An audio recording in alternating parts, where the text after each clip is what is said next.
for everyone else who's kind of catching this on YouTubery, hello, welcome. I hope you enjoy this next run into, I think we're going to a party. I think we are going to hit up a party at, I forget.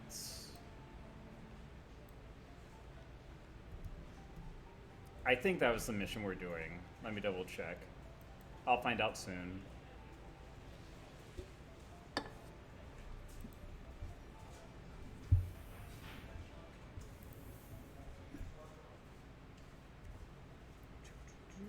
And one more time, I have to turn down the volume for me, as in for my earphones, because otherwise it sounds insane in my ears. That what might have been a soft like do do do do bow bow bow run was like Interstellar style, or not Interstellar, the Leonardo DiCaprio one, and Cillian Murphy, the Dream one, the three-layered. Anyways, you know the. Anyways, that's how it sounded in my ears. Inception, yeah, that's it. Yeah, we're at the party. Okay, so here we go. You arrive at the eponymously named Repulse Bay, a gleaming hotel and apartment building on the shores of Repulse Bay, Hong Kong Island. Go figure. Rolling storm clouds choke the sky, lending the structure a sinister appearance, as if any structure in Shadowrun land has a good appearance. As you push through the doors into the building, a sudden break in the clouds reveals a sun that's gone red as blood. Well, I think we might have triggered the blood god, so we're going to have to give some blood to the blood god, I think. You make your way into the ground floor elevator. The attendant pays you no mind, as well as our obviously smelly ghoul samurai, obviously way too into their comp or whatever. As the car begins to climb, you hear the sounds of merriment drawing closer. As the doors slide open, you find Neville Ma's party in full swing, and we are gonna be the best party crashers. After the guy in mode. That was the best party crasher, which if you haven't seen a playthrough of mode, wonderful. Back when FMV games were truly FMV games. So we have this laser that no one can use because full up on slots is blind and can't equip ranged weapons. Full up on slots. Now I think we could get rid of that. Oh, you need a ranged combat of 6, strength of 3. So no one's going to be using this. So if we can't get this equipped to Raptor, whoops. Yeah, we can't get this equipped to Raptor, then we're going to sell it and make quite a bit of money. Let's hope we don't have to. All right, let's go.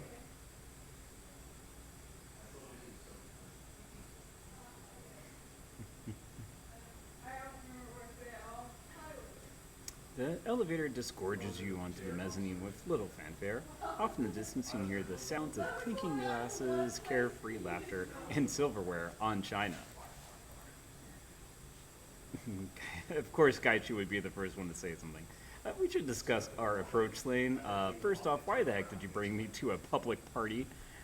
I mean, I don't think I can get away with this kind of costume. Anyways, I would recommend searching the apartment as our first course of action. I am somewhat dubious about the idea of crashing the party. We ghouls are seldom welcome at such events. I would love to see the event that a ghoul is welcome. Sure, but Neville Ma and Penelope Wong will be at the party. If we don't bluff our way in, we can't talk to them. Doc Shen Yang is paying us to find out how Ma is up and walking so quickly after the accident. Talking to the guy would probably be a good idea.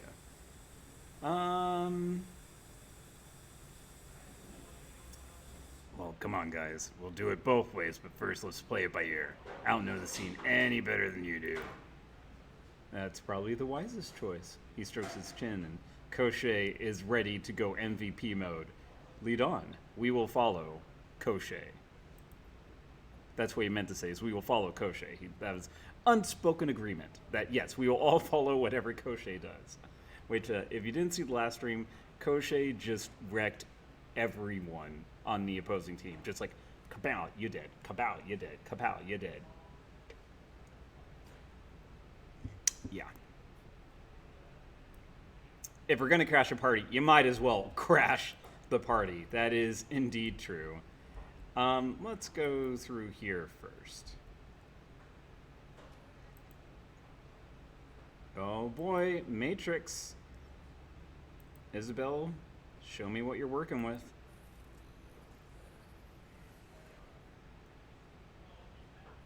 All right. So hopefully we won't get into any problems. I think this is going to be our first safe spot right there. I'm just waiting to see their patterns.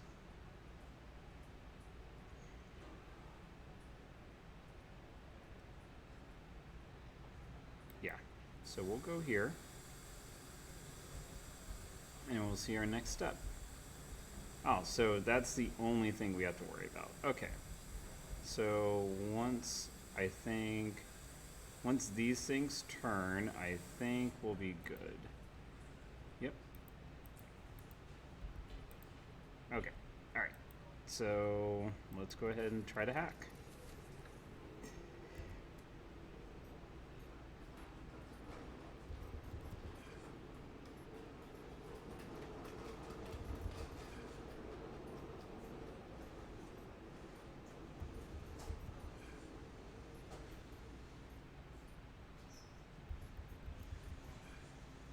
Alright, that's about good enough time. So we got that and then an M. I think it's this. Yay, we did it. Get out of our way. Hotel Data Core. Alright, so let's search for information on Neville Ma. Resident Penthouse apartment number 2. What's the door code? 1635. Thank you very much. Let's see. Events. When event found, Yellow Springs Film Private Party Mezzanine Level Front Desk indicates 6 unclaimed invitations. Download invitation? Heck yeah, we do. I mean, we need enough invitations for Koshei. Koshei is a person, after all. Planned hotel expansion. Accessing expansion plans. You download a series of files detailing expansion plans to the hotel's ground floor. These might be valuable to local construction firms. Sweet. More moolah for the moolah time. Maintenance logs. Reams of data flood the screen. Everything's organized by way of reference numbers. It's an incredibly obtuse and confusing system. Without knowing what number to search for, there's little of value to see here. Alright, well we might... dang it. I really hope we don't have to come back to that. But anyways, we can go ahead and just eject. Alright, so we might... Let's see. We can do that, but I'd like to see what we can do. What's our thing here? It says optional go to Moss party. Well, of course we're going to go to Moss party. Sullen-looking troll stands on the periphery of the kitchen. He turns to you, shoulders slump forward and sighs. No restaurant service tonight. The kitchen staff too busy with the party to serve anyone. I wish I could get onto that balcony. All that delicious food. Why can't you get in? Guests only. The guy throwing it seems connected to the trade industry. There's lots of actors in there. Some of them from Promises and Moonlight. You know the show, right? I don't have time for that trid crap. I'm a runner. His jaw drops in surprise. What? You need to see it. It's the best show on Tredio ever. Ever. I'll get right on that, buddy. Good luck with the kitchen.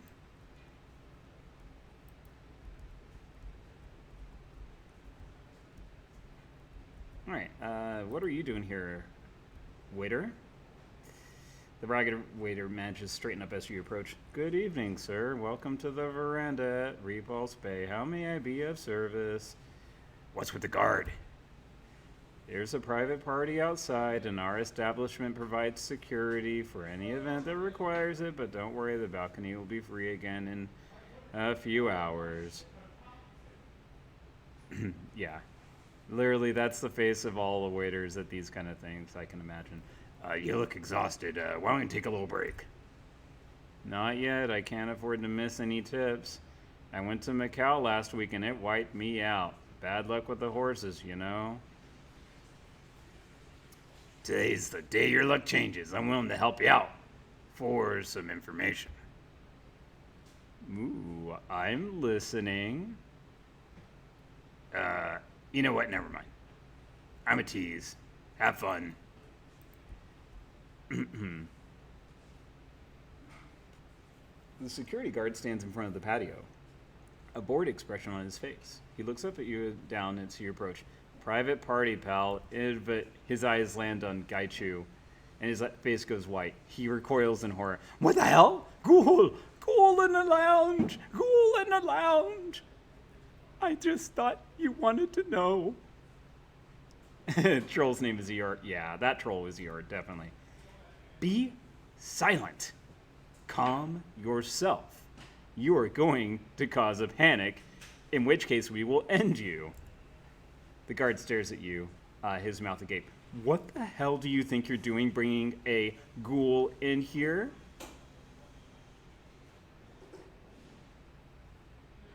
Uh-huh. I mean, I do have high charisma.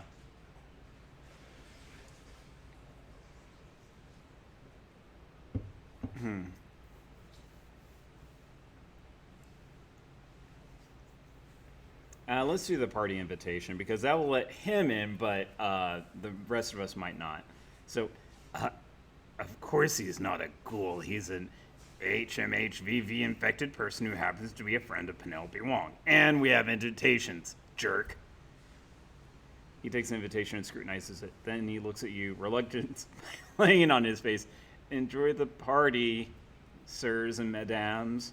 Hey, karma gained. All right, who are we going to wreck? So many bodies. Gaichu, go crazy. Okay, there's Penelope Wong, there's Neville Ma. Let's talk with the producer first. We'll work our way over to Ma. Partygoer raises an eyebrow at your approach. They're serving century-old Cabernet like punch here. It's hard to believe considering how much a single bottle costs. But it's even harder to believe that Mr. Ma's hosting this party, and so soon after his accident. You said that really suspiciously, sir. Yeah, wine, whatever. Tell me more about this Ma person. Man's a machine. He smirks, amused by himself. Not literally. He might as well be by the way he's spraying back after being T-boned at 140 clicks an hour.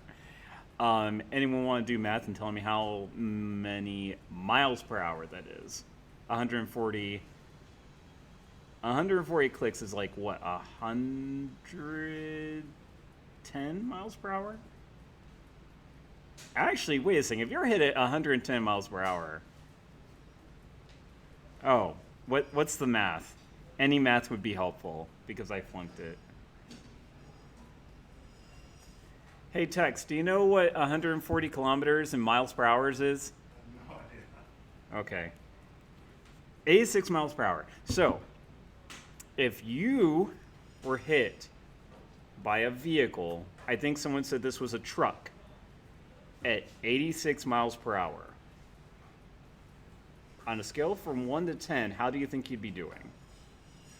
1 being, it was a scratch, Black Knight style, I can get up from that.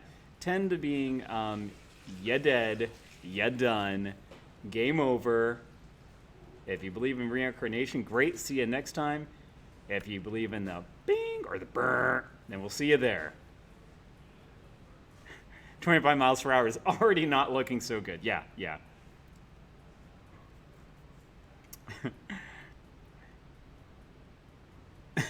86 miles per hour. Hope you have a high luck score. That is true. Seriously? Man should look like cat food after an impact like that. I don't know how, but here he is, alive and kicking. Or dining, regaling, what have you. If you ask me, it's all that positive chi the fans have stirred up. I heard there were entire message boards praying for him and making offerings at temples. Okay, don't hang me in anticipation, buddy. The Matrix is nuts for promises in Moonlight. If Ma had negotiated a second season, his fans would just as easily have turned on him. Reminds me of the Powerpuff Girls, like, him. I can't do the same tone of voice like they do in the Powerpuff, so.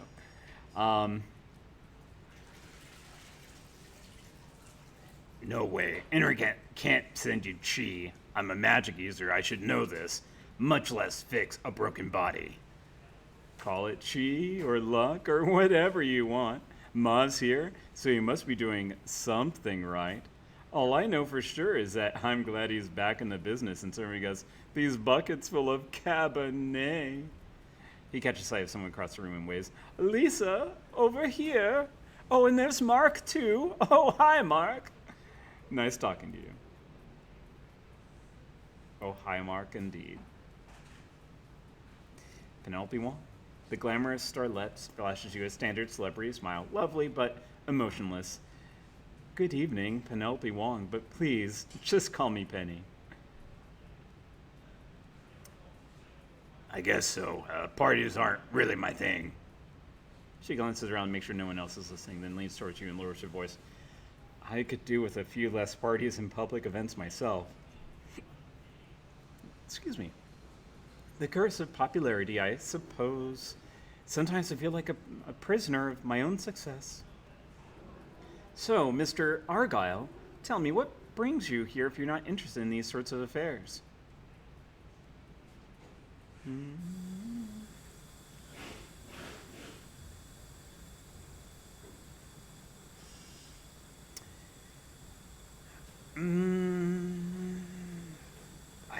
I feel like if we go into work, she might. Wait, I'm socialite. So yeah, let's go ahead and say either people watching or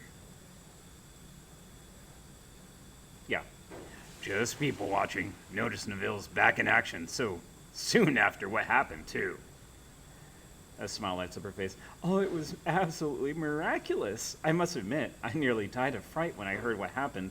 But to look at Neville now, you'd never guess he'd been hurt. Just miraculous.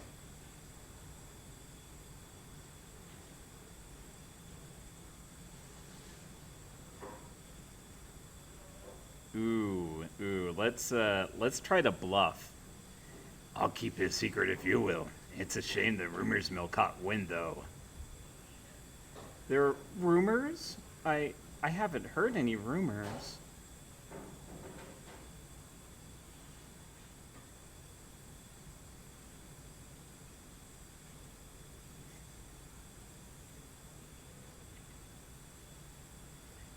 You wouldn't believe the things people are saying. Embezzlement, secret partners, and other such chicanery. I'm sure it's all nonsense.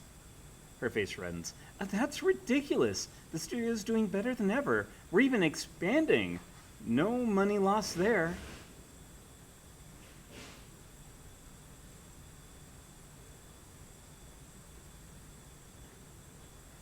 I wouldn't put any stock in Matrix rumors, especially the ones about the new investment partners.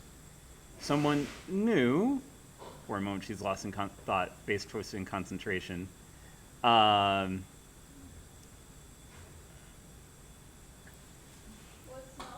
Distracted by the guy just feeling high all over while you two talk. Yeah. No, I don't think so, but Neville did make some new friends while he was in Guangzhou. Oh? There's a woman, I can't remember her name, who now visits Neville regularly. I hear she's quite the fashionista. This a business or personal relationship? They seem to get on well. I'm a little sad he's never introduced us, though. She's supposed to make an appearance tonight. I'm very much looking forward to meeting her. Penelope's gaze shifts over your shoulder for a moment, and she smiles at someone behind you. Oh, excuse me, there's Mr. Mark Yao, and I promised him I'd say hello tonight. Enjoy the party. Thank you, Benny. It was a pleasure.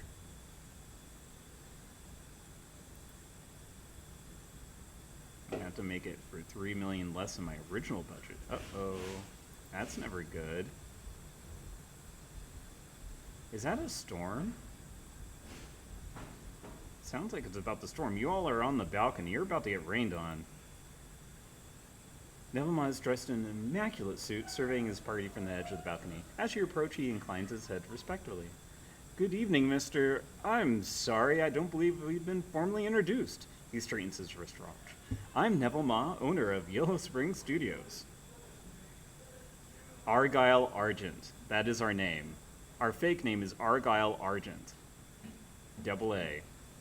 Double A7. Mr. Argent, quite an affair you've got here. I do my best. He gestures at the array of beautiful people mingling on the dance floor. Appearances are important in Hong Kong. If you look weak, that's how you'll be treated. Make a show of prosperity, and it will follow.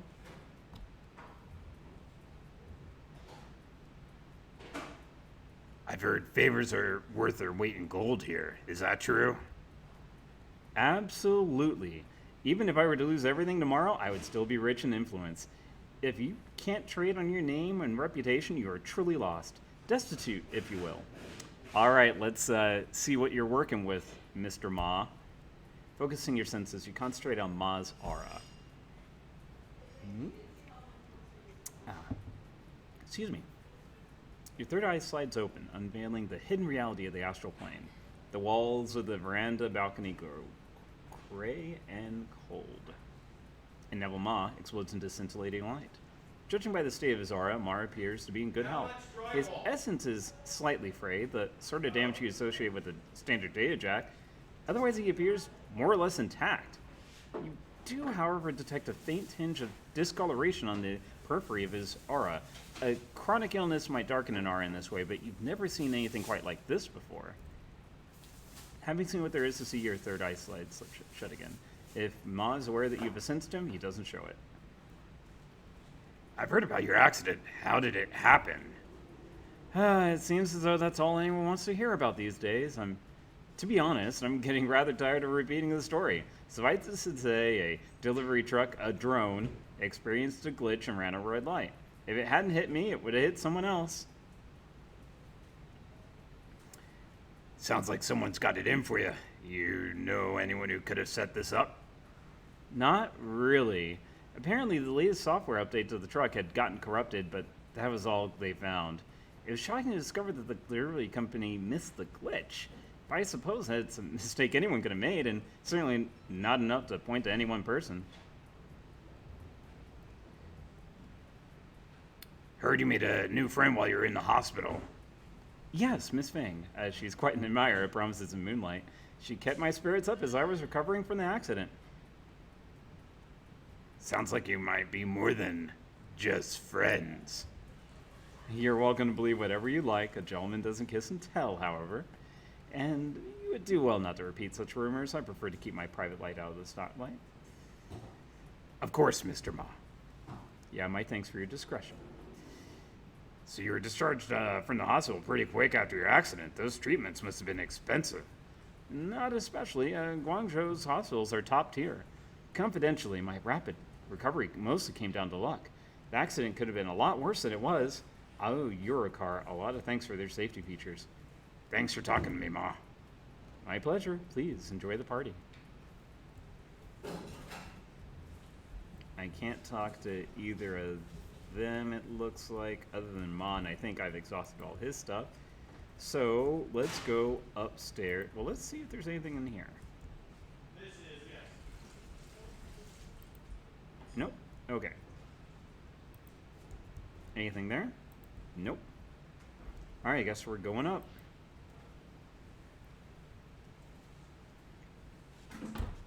Penthouse floor, please.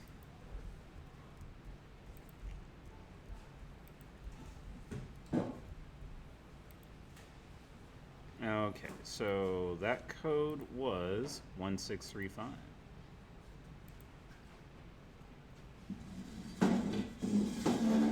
Oh.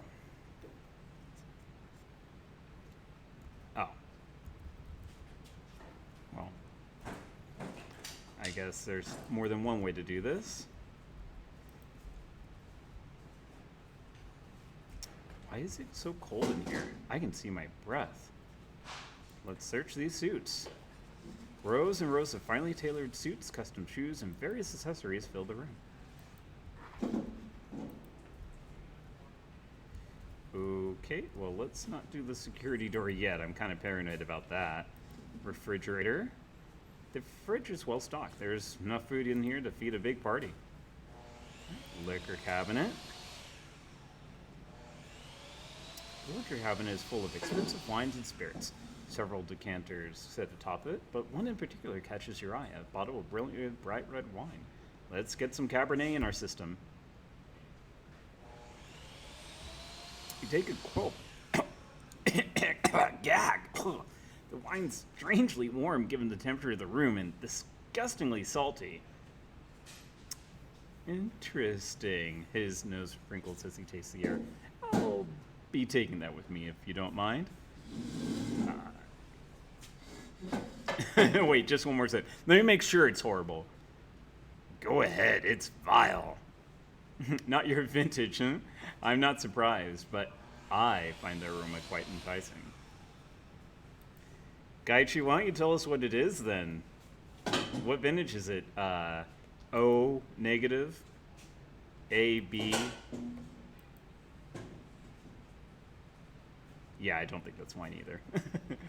The opposite side of the living room is dominated by a massive security door. It's much heavier than the exterior apartment door and looks like a recent addition. The wall has clearly been reinforced to support it. A series of top-of-the-line commercial-grade maglocks hold the door sealed. It'd be easier to tunnel through the wall than it would be to break them open. Cursory glance at the door frame reveals no sign of a keypad or a jack point, but you do see what appears to be an RFID reader. A 16-digit number has been stenciled onto the side of the reader in red ink. This didn't come with the apartment. Why fortify an interior door like this?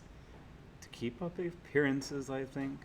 Can you imagine what installing this monstrosity in the hallway would do to the building's aesthetic? People would talk about it. A man like Ma wouldn't want that. Well, one thing's for certain. We're not getting through there without a key. Most likely that means we have to get one from Ma or one of his people. It would appear that we are returning to Mr. Ma's party. Hopefully someone there can tell us more.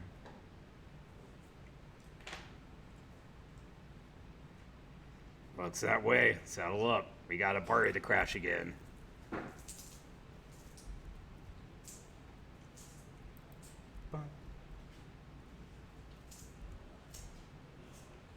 Okay, I thought the... Okay. Music obviously crashed there for a second.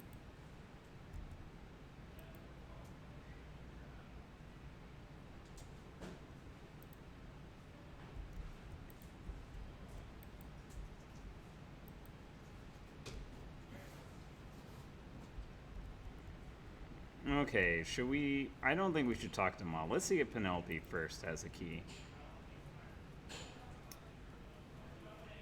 Oh gosh, that is such a... Okay. Welcome back, Mr. Argyle. To what do I do with the pleasure? Okay, I guess we're going with this. I was hoping you could help me, Penny. Do you have a key fob for Neville's security door? I do, but how do you know about that?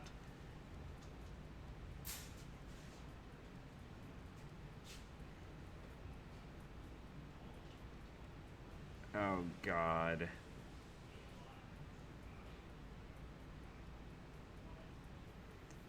Let's go with the first one. Building management told me. They sent me down to see if I could bring them your fob. They need the vitch collection. They don't want to bother Mr. Ma.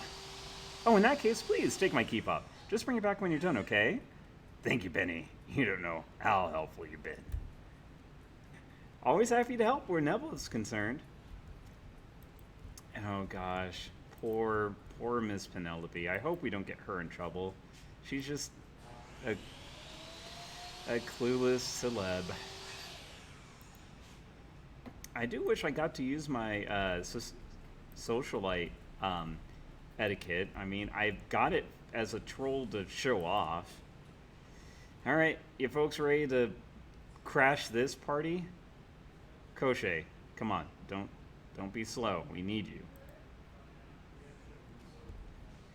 As you approach the door, a light set into your key fob goes from red to green. There's a loud series of thunks, and the door slides open. A blast of frigid air floods into the room from the other side. Oof. Oof. Oof. Alright, there's a cyber terminal. I think the cyber terminal is the only thing we have to look at. Alright, Isabel, I think this is you. An expensive consumer-grade computer terminal awaits your input. Display background is set to a screen capture from Promises in Moonlight. Penelope Wong's radiant face beams at you from the corner of the screen. Why, if it isn't Ma's personal terminal? A slight smile crawls up Isabel's cheeks. She cracks her knuckles. Let's have a look. Log. A few keystrokes is all it takes to get into the computer's file structure. With the high-tech security door in his apartment, it seems Ma never bothered to encrypt his machine. An option menu appears on the screen. Let's go through email. It's spam and boring of business arrangements, but one detail stands out. Neville Ma is frequently emailing a woman named Ku Feng. They seem close, exchanging a lot of thinly veiled flirtation. It appears that Neville is lavishing Ku Feng with money and affection, expensive gifts, rent checks, miserable attempts at poetry, seeing to it that her every need is met. Financial records. They are astoundingly boring aside from two major things. He spent next to nothing on his hospital bills, where it appears he only stayed for 3 days. And he's spending a lot of money on a woman named Ku Feng. Okay, let's unlock that office door. With a push of the button, you unlock the office door on the other side of the room. An ominous thunk reverberates throughout the cold steel apartment. Okay, what you got? Are we working with a clone here or something, or? I know what we're working with, but it's just for your all's entertainment. Without warning, a frigid wind blows through the apartment. A chill cuts through your clothing, raising goose flesh all over your body. Where's that coming from? There's another blast of cold, and a pale and imposing woman materializes out of thin air. A throng of blank-faced men and women materialize alongside her. Cold rooms, wine, mysterious benefactor. Yeah, you probably guessed it too. Ah, the little dog who's been sniffing around Neville Ma's affairs. Ku Feng, I presume. Just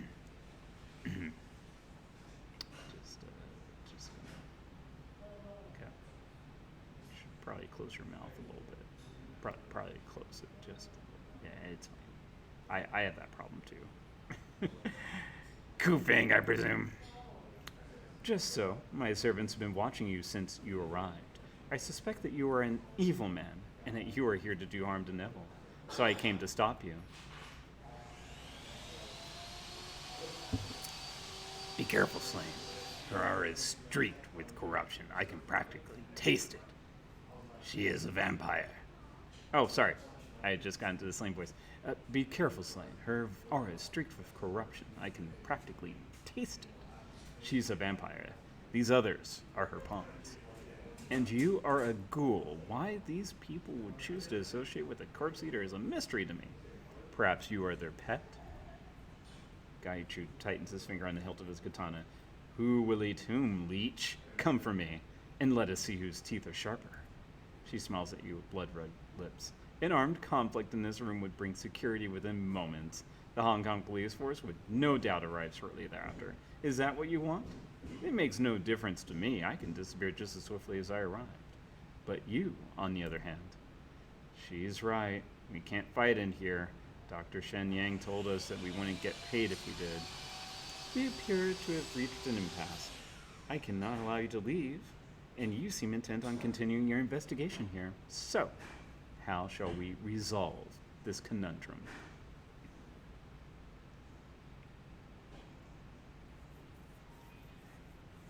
I won't get paid if we fight in here, and no doubt the police will want answers. There's another way. A more formal arrangement, then. A face-off in a neutral location. A duel at midnight works for me. Very well. As for the terms, if I win, you willingly submit to my influence. You become my pawn. And if you win... If I win, you'll already be dead. Wait 15 minutes for the sun to go down, then come to the roof. We'll settle this there, like gentlemen and ladies. I love this kind of like formal, like, hey, we both want to kill each other. 15 minutes? I'll get a pop. You want anything? You want a drink on the way? You good? Okay, all right, we'll see. Oh, yeah, we actually took one of your drinks. Ha ha, sucker! Anyways, the sun dips below the horizon. Mist coalesces, coating the rooftop in dew. Kufeng and her cohorts appear. Are you prepared to become my servant, troll? You must not resist, or I'll be forced to kill you. Should it come to that, I'll endeavor to make it swift and painless, but no promises. Show me what you got. This will be entertaining. Kill him. Oh, you don't realize, though, we have a secret weapon. And by secret weapon, I mean Koshei, have at him. Alright, that's the first thing we need to do is just get Koshei into kill mode. And then go ahead and give him another action. Let's get Koshei. Alright. Yeah, Koshei, let's see. There's a lot of stuff happening, so how about you go here? And before we kill that guy, let's see. I think we can have Gaichu. Let's go and switch to the... let's see. Yeah, let's go ahead and do that. And then let's slice a mother up.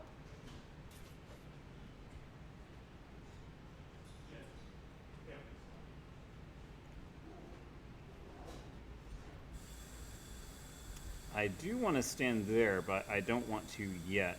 Actually,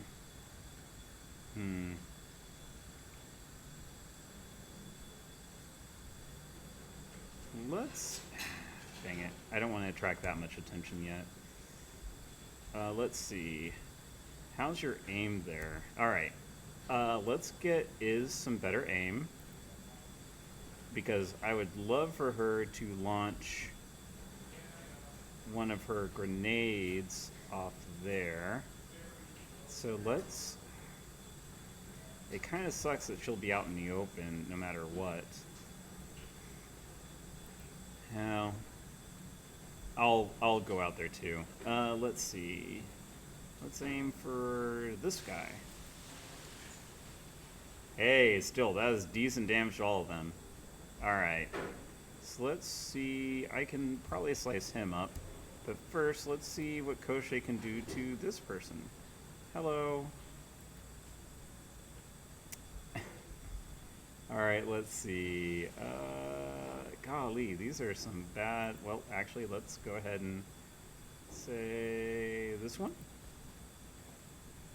Alright. I can't reach that, so let's go after this one.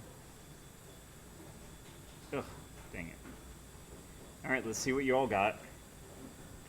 Oof. Minus 1 AP per round, that's no buenos.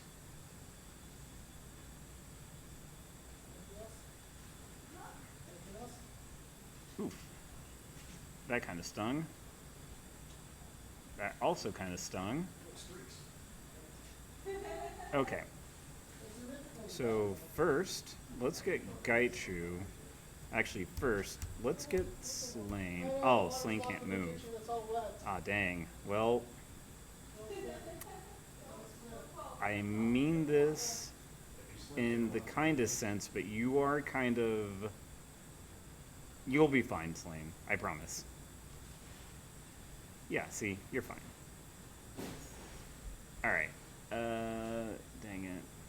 Nope, nope, nope. Alright, can...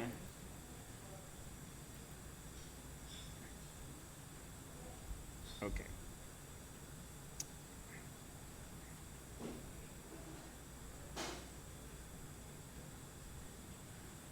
Yeah, let's go ahead and see if we can slice that one up. Good job.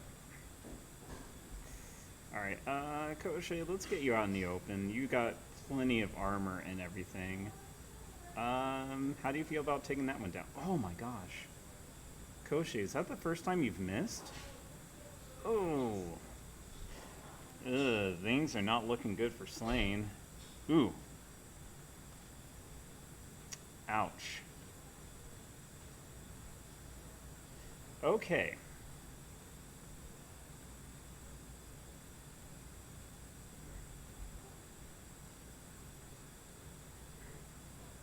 Alright, I'm gonna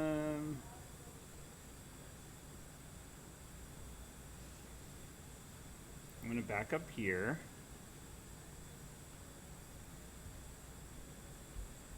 I'll let Isabel reload, and there's a lot of just people itching to die right there, so kaboop. Let's see. I think honestly, let's see. That's 16 damage right there. Yeah, let's try to do this. Yeah.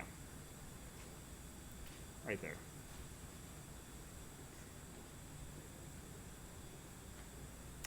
Okay, well, let's hack at this one. Oh, gosh. Okay, there we go. Dang. I would love to get... Okay, yeah, I just need to get you closer to me so you can heal me up. Let's just fall back with me for now, because, yeah, losing that AP was not good. Oof. Ow. Ow. Okay, so let's...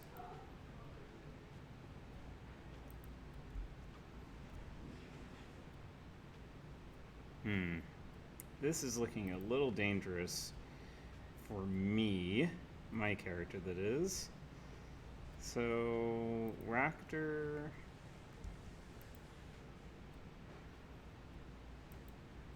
Can you heal? Good.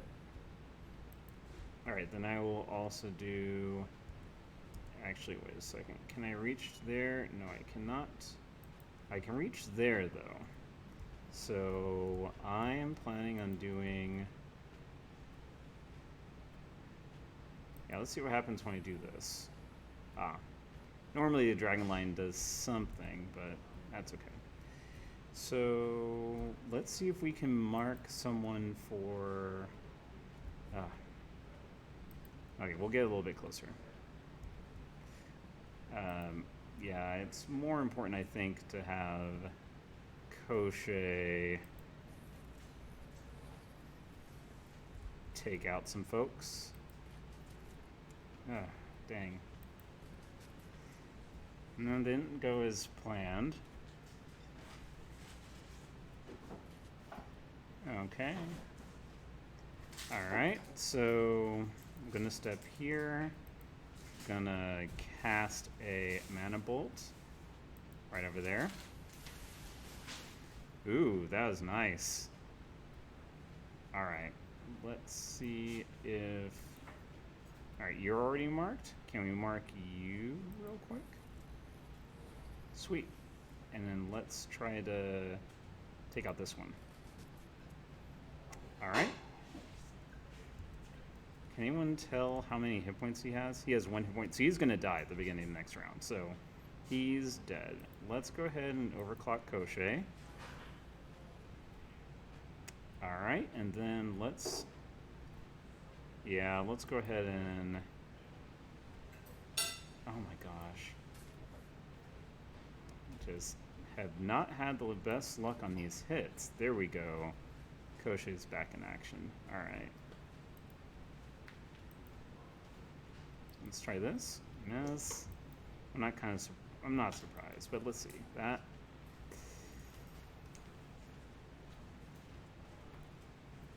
Okay. So let's try to aim at her. And then let's aim for Gaichu. Ooh, that was good.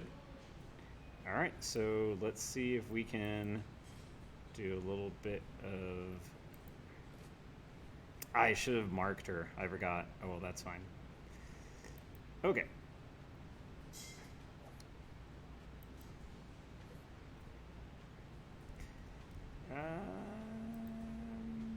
Let's increase Koshei's aim.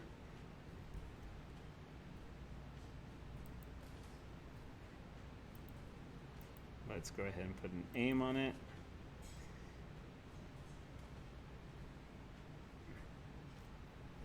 Yeah, you are... Okay, you kind of backed yourself into a corner there. So I can't... I'd rather have Gaichu lead the charge in there. But first, let's see if we can mark you. Sweet. Still missed. Alright. Sweet, sweet. Alright, and then... Yeah, I didn't think you would hit. Alright, so let's see. Okay, well, Koshei again taking, I think, most of the kills in that fight. Alright, Kufing's calm and haughty demeanor dissolves as her eyes grow wild. Wait, I surrender, don't kill me. What's wrong? Not feeling so powerful now? She claps her hands, pleading. The whole Mistress of the Night thing is just an act. I'm just an accountant that got infected. I don't really know how to fight. I was faking it. I just wanted to scare you into backing down. An accountant? Look how that turned out. Yeah, I know. I blew it. I knew this duel was a bad idea the moment I agreed to it, but I couldn't back down in front of my pawns. It would have been so humiliating.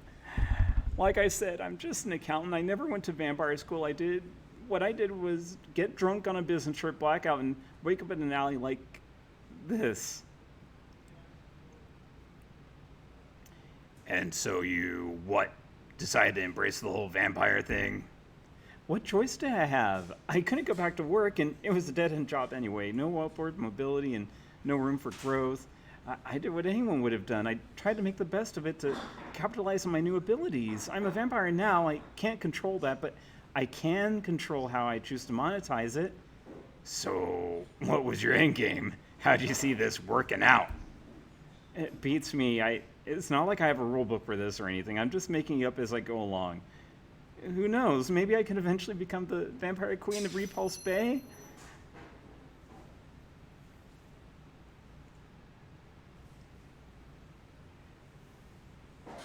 I hate to break it to you, but that isn't likely to happen. You don't think that I know that? I've been trained to use a printing calculator, not bite people's necks. I'm just doing my best. She looks the same. Her voice goes flat. Look, if I'm ever found out, I'll be killed for bounty money. It's either this or get gunned down by a vampire hunter. How'd you manage to survive? I've just been hiding out in Kowloon. I was hoping to just disappear. As far as my friends and family know, I'm missing, maybe dead. I think that's for the best. I mean, how could I explain what I'd become? Can you imagine how ashamed my family would be to find that I become this monster? No. It's better that they think I'm dead. You are pathetic. Weak. His lip curls into a sneer. You are given the power of the gods, and you snivel about feelings?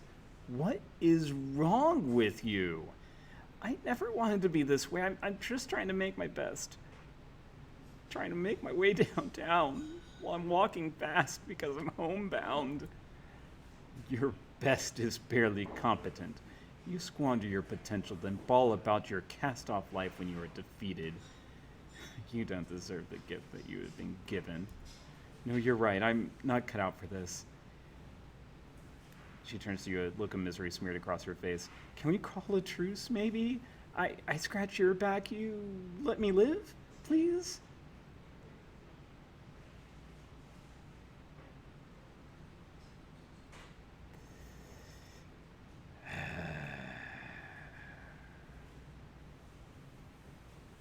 I think we can work something out. Conditionally. She nods eagerly. Yes, yes, anything. Just tell me what you need. First off, I want answers. I'll tell you whatever you want to know. You ask the questions, I'll answer. No lying, I promise. How are you and Neville Maw connected? I happen to be in the same hospital that he was, trolling for a meal. I don't like to drink blood from unwilling people, so I go to hospitals at night looking for people who don't mind if I take a sip. People in comas, patients with terminal illnesses, that kind of thing. It makes me feel better about what I have to do. So I wandered into this room and I recognized Neville Maw. I'd seen him on the news, seen photos of the accident. He was in a really bad bad shape. A lot of broken bones and internal injuries, but somehow he was still conscious. So you offered to help? Well, I knew that if I gave infected people my blood, they'd be able to heal like I did, just not as fast. I figured that out early and by mistake. But it can come in handy from time to time. So when I saw that Neville was conscious, I decided to make my grand appearance. I materialized in the room and told him that I'd make a trade. I'd fix him up, good as new, but he'd owe me some favors for it. I wasn't specific as to how many favors or what kind. He agreed. Actually, he leapt at the chance to become my pawn. I guess that when you're all broken up like that, you'll do just about anything to get better. The deal was done and we got along. I think he's charming, he thinks I'm funny, and he doesn't care that I'm a vampire. He told me that he gives me nice things because he likes me and not because he owes me his life. It's all very sweet. What's it like to be a vampire? About the same as being a person. The human metahuman vampiric virus is like any other disease, except instead of coughing, I can't go out during the day. It's not all that bad, though. I can turn into mist. I'm a lot stronger than I used to be. I still have to wash my hair and pay for parking, though. You know what I miss the most? Steamed buns. I can't eat or drink anything except blood, and I loved street food before I got infected. Sometimes I'll walk by food carts just to smell the things they're frying up. But if I buy something 10 minutes later, it's all coming back up in a mess. Is there a cure? I wish, but no. The only cure is being tossed in a bonfire, having your head cut off, and almost every nation in the world would pay a bounty for a dead vampire. It's not like I had much of a choice, you know. Be a vampire or get killed for some quick cash. It's a pretty raw deal for me either way. All right, here's what's gonna happen. Okay, what's it gonna be?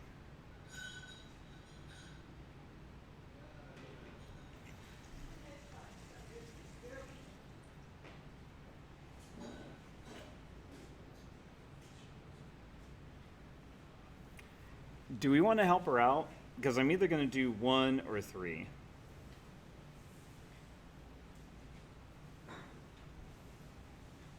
So either we get Neville to fire Penelope Wong, like our job said, or we're going to help her out and basically become a better vampire. I mean, a Shadowrun team with a vampire, a trained vampire. I mean, she doesn't actually join your team, but you can get her help in a later run.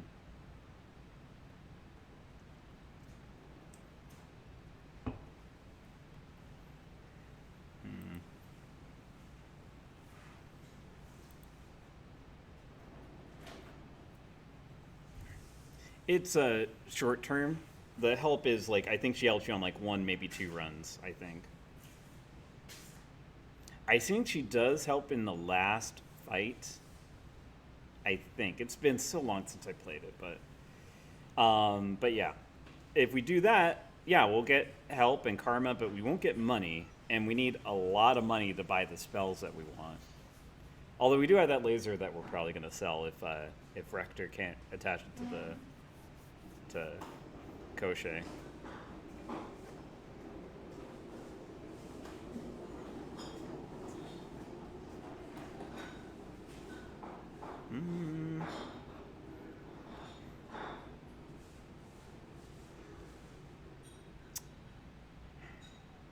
I wish I could do both 3 and 1.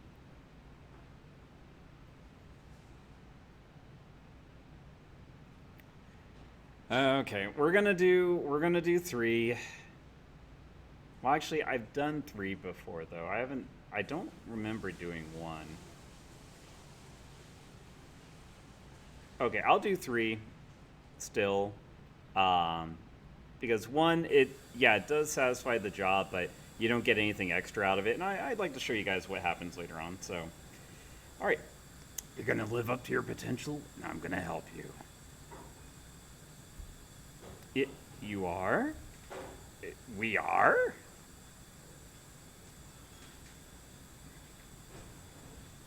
So you don't know how to be a monster? Well, as it happens, I have a bona fide monster right here. Gaichu will teach you what to do. And why would I do that, Slane? I fail to understand.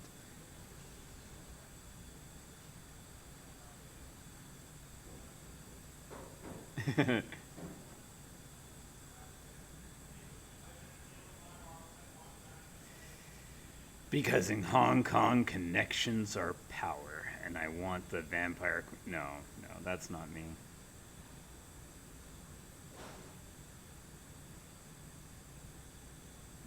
Yeah. Oh, no reason. I guess the idea of a vampire accountant just tickles me.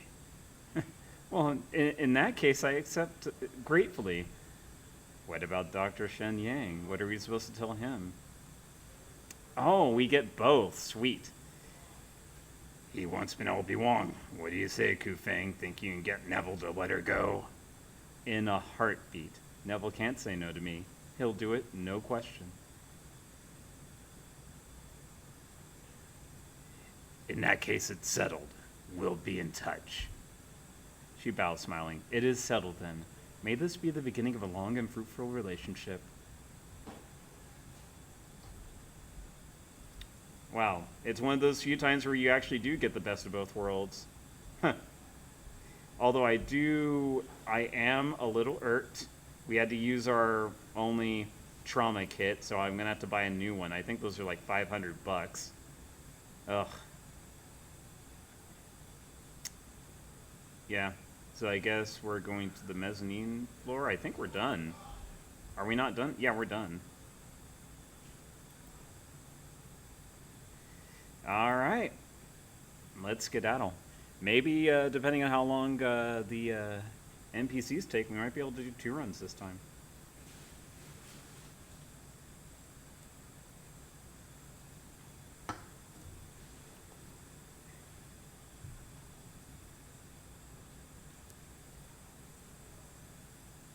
The clink of glasses and sound of Neville Ma's party fades into the distance as you leave the Repulse Bay. As the MTR carries you toward Toy, the mountains of Hong Kong Island roll by as looming masses, obscured by rain and storm clouds. Penelope Wong has been fired from Promises in Moonlight, and Ma will be at a serious disadvantage without her. The whims of deferred viewership as readily as the tide, and without the Starlet's presence, Promises in Moonlight will undoubtedly lose ratings. What's more, you've managed to turn a powerful foe into a potential ally. Only time will tell how Ku Feng will repay you, however. That is kind of funny. Like, I actually do feel bad for Penelope, just because she was, like, so kind, gave us the thing. Oh, we might have wanted to give her her key fob back.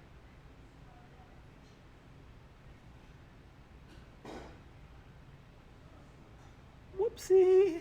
Hopefully that doesn't come up.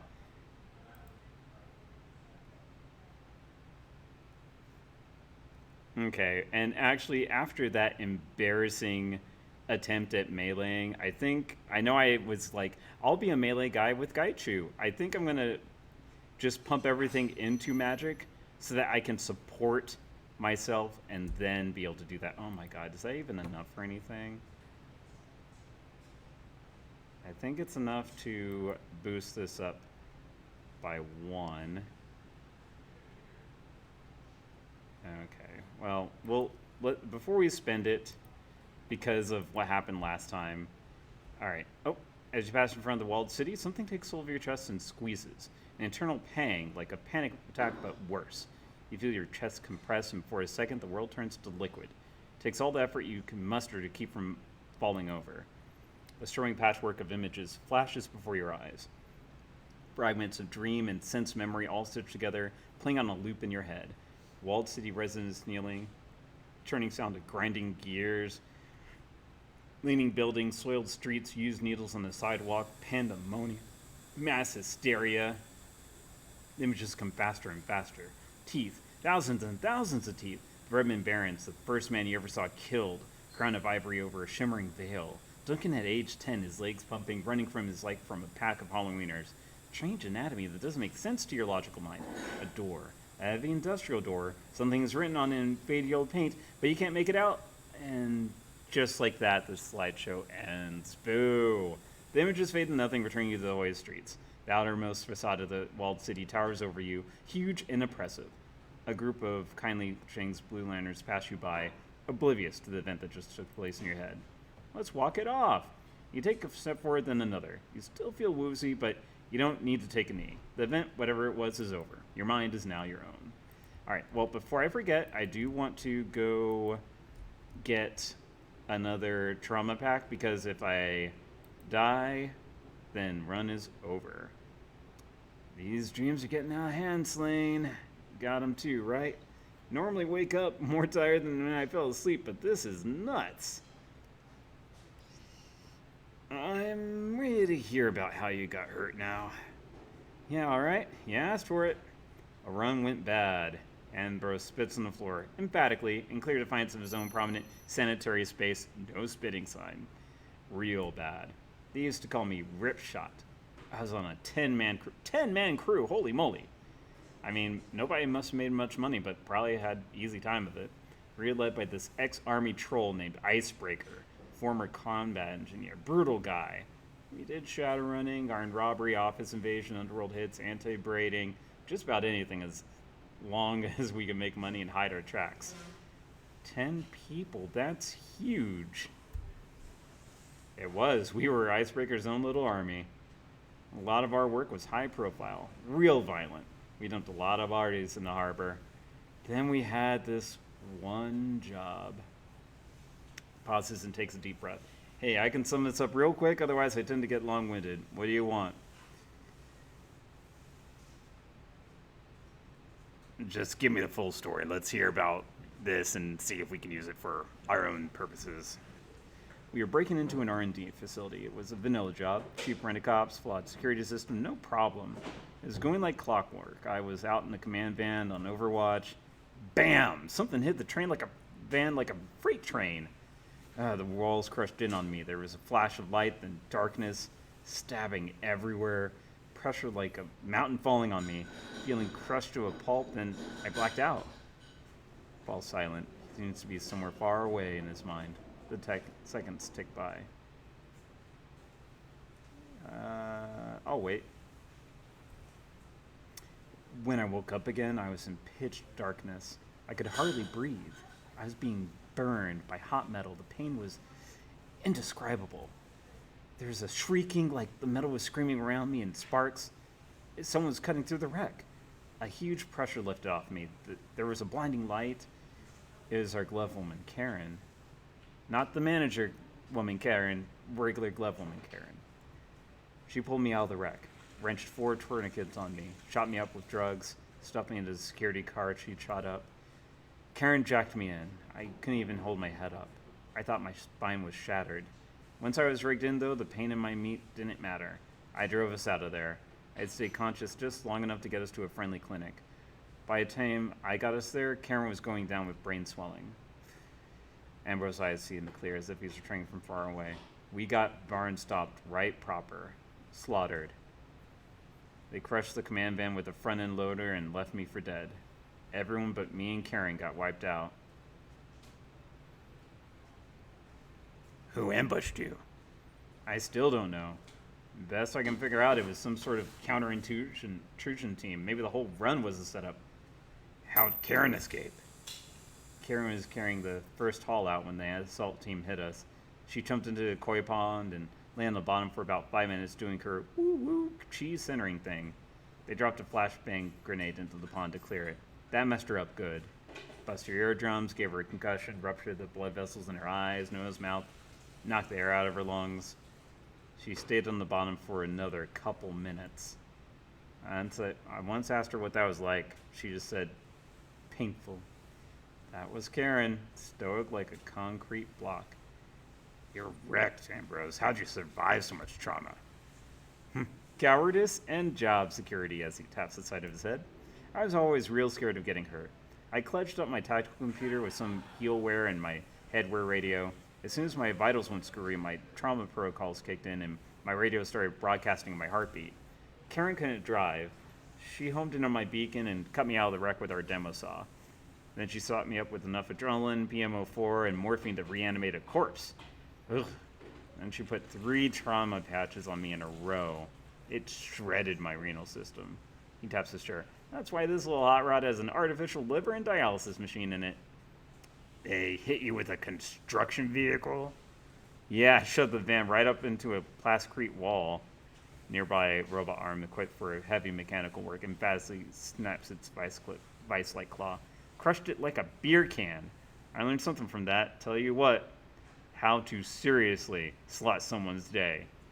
Ambrose gestures with his chin towards the clinic's false ceiling. I've got an articulated backhoe boom up there with a demolition claw. Hell with guns. Anyone ever fucks with chromality, they'll learn what high-powered hydraulics really means. Anyway, that's all went down. Afterwards, things were hard for a while. Ambrose seems to take stock of himself. He breathes steadily. Tension drains from his body and he slowly relaxes. Here I am, though. Ripshot no more. By the way, Ripshot is dead. Let's keep it that way. Please don't say the name to anyone, okay? Karen was an artist at faking deaths, and she made sure we both vanished.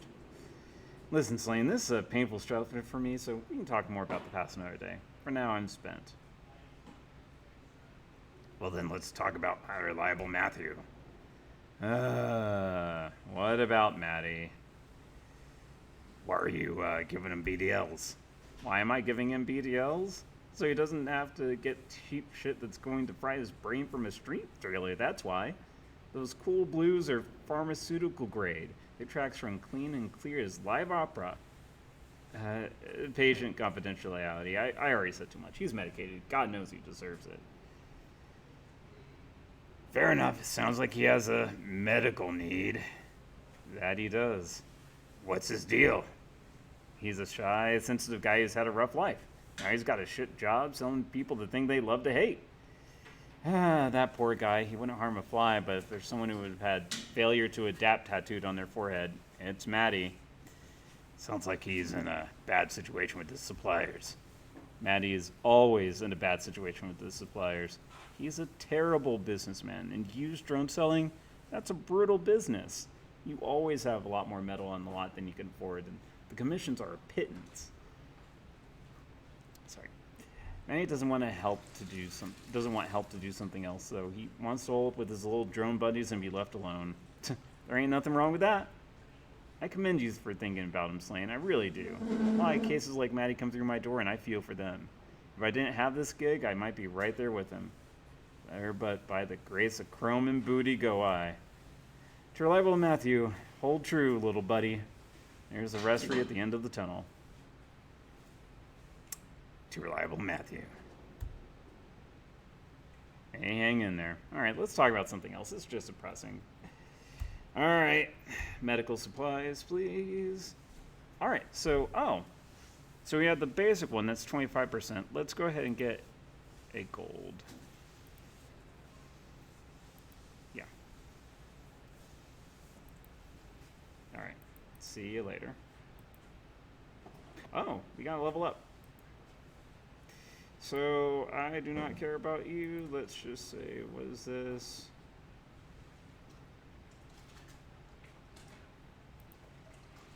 Yeah. All right. So what do you got? You gain the dual routine boost program, which increases persona speed while sneaking the matrix. Oh gosh, yeah. I think that's it. Ooh. No, I think getting her to be faster in the Matrix is better. Like, we have enough damage, I feel like. Nail grenade, modded flashbang. Let's go. Sure. Alright, coup de grace, yeah, we're going all samurai just for that purposes, although, seriously, regenerating is so good. Alright, and then for you, ooh, what is this? Plus 2 AP and plus 2, ooh. Nope, overclock, let's pump that up. Alright, sweet. Okay, so I think let's go get some money before we talk to the rest of the NPC. Well, actually, okay, these guys don't cost anything. Freddy Cafe is showing off some fresh ink to everyone who passes inside Club 88. On each forearm, he has tattooed an anchor. He demonstrates how they look in various poses, from flexes to his standard arms folded across his chest. Not bad, right? Someone told me that only real sailors get tats like these. Figure it's appropriate either way, seeing as how my meat hooks hit like a pair of anchors. Sailors also eat lots of spinach. You getting cute with me, Slane? Because you know I've been letting you strut about with your arms on account of respect for what you do. Don't go making me rethink that. Because someday soon, this hire's here is going to be part of a crew you wouldn't want to tangle with. We'll make you walk the plank or something. Serious about joining a pirate crew? Hell yeah. Not just any pirates, the most exclusive group out there in the water. The Hell Thunder Crew. Heard about them last week. They only take orcs and trolls like me. Tough bastards too, men to be feared. It's a perfect operation for me to join, and I'm sure they'll take me. Especially when they learn who my father is. I wouldn't be surprised if they were inspired by him in the first place. Not many troll pirates back in my Bob's day. In fact, I bet they make me first mate or something just for being his blood. Have you talked with your father, though? No, I wanted to be surprised. Don't want him feeling like he forced me into the family business. By which I mean piracy, not this fluff we got going on here. Doesn't take a genius to see that my boss has no love for the club. I'm a little afraid he might be jealous when I tell him I'll be shipping out. I know he misses it, the adventure, the thrills. I can picture it all. Unfurling the black sails, running up the skull and crossbones, chasing down a fleeing ship and then swinging across to plunder her hold. Yeah, I know, it's not like that. These days it's speedboats with machine guns, climbing up rope ladders in heavy seas, and ship-jacking, but hey, that's what I'm cut out for. Got a heart for the sea, and I'm not afraid for hardship and hard work and fights. I don't work out just to look good and bounce truck smugglers. Bye-bye. Alright, what do we going on in here? Yeah, he is definitely a little too romantic about the piracy thing. Henry Cafe. Oh, the patriarch of the Cafe clan seems more morose than usual. The effect is particularly pronounced because of his massive side and worn granite exterior. It's like a mountain has collapsed under its own weight. You return to us again, Slane. Everything all right, Henry? It's nothing. I just haven't been sleeping very well. Bad dreams? As a matter of fact, yes. And to call them bad dreams would be putting it mildly. I don't remember much, and I'm thankful for that, but what I do remember, there's a woman voice, possibly Ermine's, telling me that I'm not wanted or needed. She urged me to leave by whatever means necessary. I think she wanted me to kill myself. And my boys were there too, only they were young again, but they didn't talk. They just snapped at me, trying to bite me, and their teeth, they had far too many teeth. Rows upon rows of them, like shark teeth. I don't think I've ever been so scared in my whole life. Is everything all right with Callum and Freddy? I don't know. Every time I try to be a father to them, I feel more and more like I'm anything but. I suppose it's because they're not my little boys anymore. They're grown men now. I wish it weren't the case. They were so much easier to handle and maybe easier to love back when they were just boys, when their dreams were just silly nonsense, but all the more endearing because of it. Now as men, their ambitions frighten me. I worry, but haven't the first clue on what to do about it.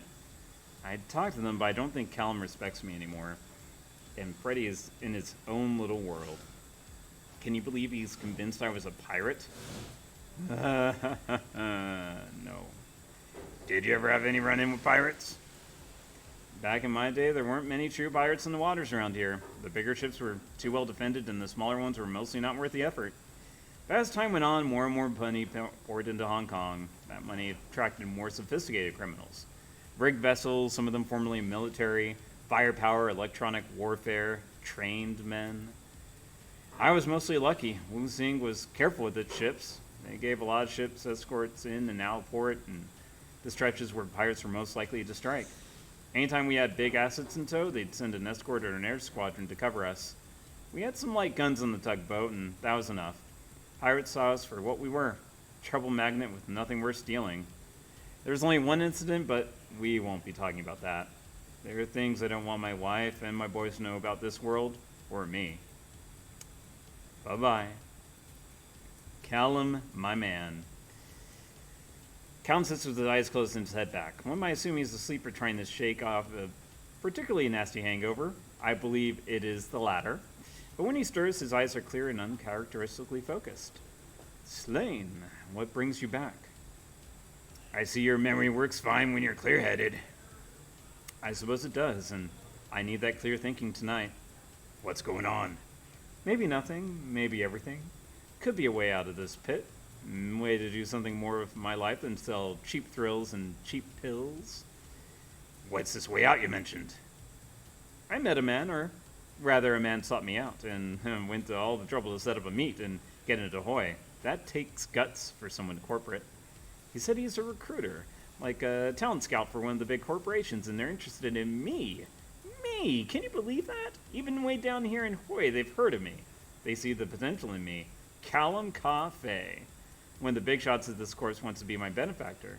It's amazing, right? Even Li Ka-Shing needed mentors, and he became one of the most successful men in the world. This is my start. It's my break. This recruiter wouldn't tell me the guy's name or the name of the corp. It's all still very preliminary, but this is just the first step, you know? First step towards walking out of here, though. Is it really so bad here? You've been here long enough. You should know better by now. Most people figure it out in the first few hours. Hoi is a way station, halfway between something better and something worse. You stay here, you're just accepting the fact that you'll never amount to anything. You're agreeing that all you care about is keeping your head above water. It's 4 good walls and 3 square meals at best. Some people pass through on their way down before bottoming out in the walled city or as a floater in the harbor.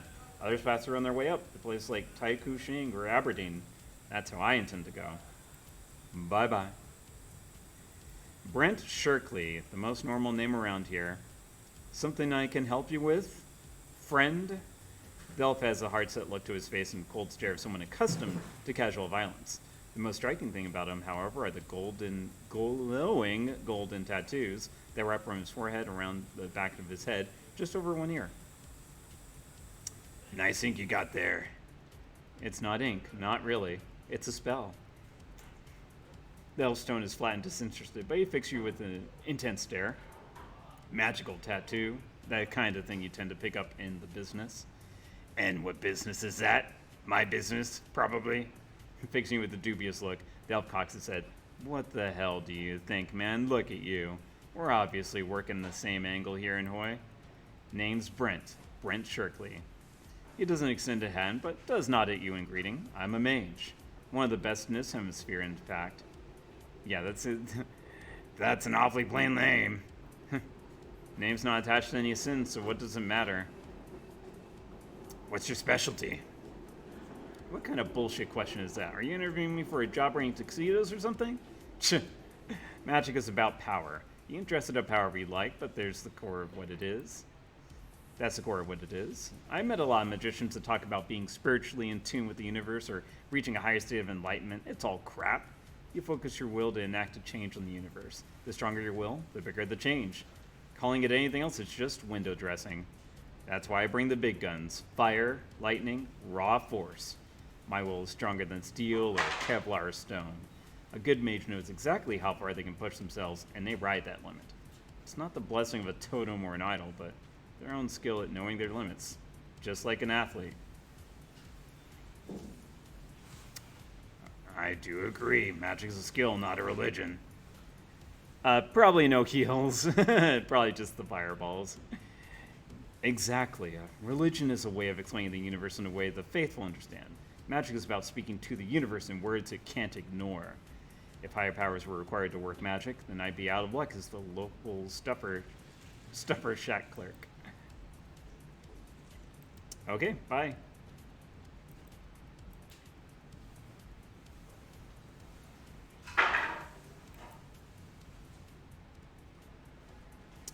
Ermine Cafe cleans and oils the disassembled parts of a half a dozen assault rifles spread across a nearby workbench. Her focus borders on obsessive, like a person rubbing her hands raw from excessive washing. I knew it. I just knew it. Talking to your guns again? She looked startled by the interruption, as if her words were not meant for other ears. Oh, nothing. It's nothing. Doesn't seem like nothing. It's about Callum, the man he has been in contact with. I know he is now, and it's not right. Who is he? Someone I once worked with at Baihu, a superior. He was a powerful man then, and that was over 20 years ago. He's grown even more powerful since, I have no doubt. If he isn't running the Hong Kong branch by now, it won't be long before he is, if that's what he wants. And this is a man who gets what he wants. If he wants Callum, I think I'm going to lose my son. She returns to her work, clearly trying to lose herself in it. Is Callum all right? For the moment, yeah, but I don't know how I can possibly keep him safe. I can't tell him why, but I have to make him understand that he cannot see this person ever. But the closer I try to hold on to him, the quicker my boy seems to slip away. I fear I'm driving him straight into the arms of this man. Whatever happens after, it would be my fault. All of my fault. She returns to her work, clearly trying to lose herself in it. But bye-bye, Ben. Man, every time I talk to this family, I'm just getting closer and closer to breaking them all apart. Whoopsie! All right, let's go get paid for our job. I'm also just seeing if there's any random NPCs I need to talk with, too.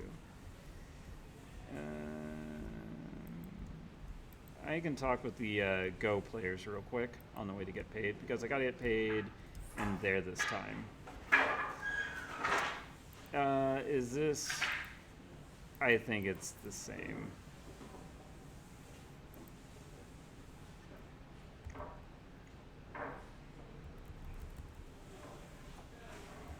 Yeah.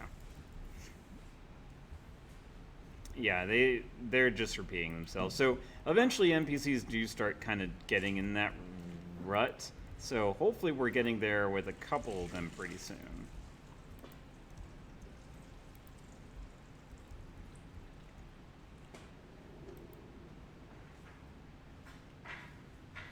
Chen Yang is busily puffing away on a foul-smelling cigar, his comlink in one hand. His eyes flash with anticipatory glee as he sees you. Dr. Shen Yang greets you in the name of all producers. How'd the shindig go?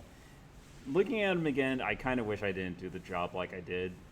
Oh well.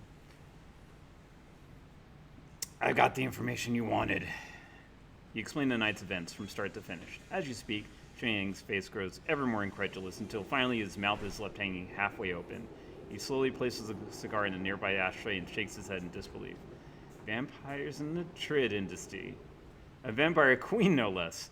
What a nightmare. At least she got me Wong, and poor Neville's show is dead. That's something. All right, kid, I'll send payment to your matrix shop. You earned it. Damn right I did. He's about to speak, but his comlink begins to buzz. Irritated, he answers it and switches to speaker mode. Yeah, who is it? What do you want? Hello, Shen Yang. I just wanted to let you know that I've released Penelope Wong from her contract. If you're still interested in her, she's all yours. Also, I hope your business is doing all right. I heard you had some problems with cash flow. If you need a loan, I'd be happy to help. Dr. Shen Yang eyes the image of Neville Ma with deep suspicion. You don't sound too mad, Nev. What's the cashier anyway? You must have the next big thing lined up already. Oh, Doctor, there's no need for it. Do you know why I keep winning our little contests and you're always playing catch-up? It's because you think people like Miss Wong actually matter. They don't. Stars are crafted. Molded out of talent, yes, but ultimately constructed. With enough time and effort, anyone can be made into a star. It's just a question of manipulating public perception.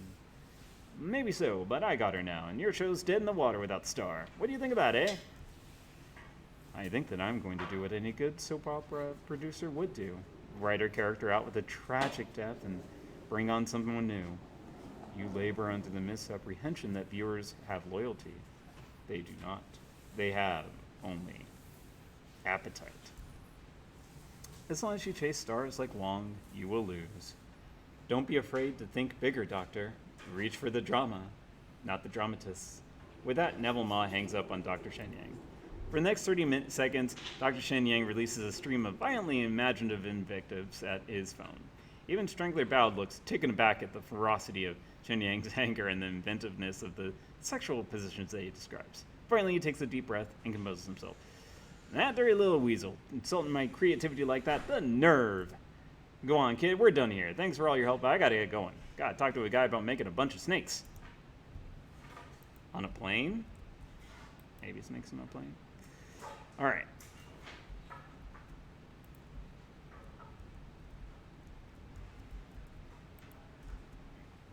Alright, let's go to our safe boat, get some money, and then we'll go shopping. Of course, after we... Whoa! Hello! You enter the trawler to find your crew gathered together waiting for you. Isabel has her head buried in her PDA. The rest of them stand watching her, trying to be patient. Isabel, you look like you have something to tell the class. Dora paces up and back, trying to decide how to begin. I've been doing my homework on Josephine Sang and Sang Mechanical Services. Spill it. Okay, smoke them if you got them, because there's a lot to go over.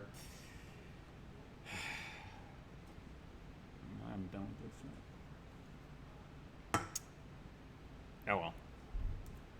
In 2011, Sang Mechanical Services was a D-level corp floundering in the shallow end of the Hong Kong corporate pool. That's when Josephine Shui married into the family. Josephine thought big.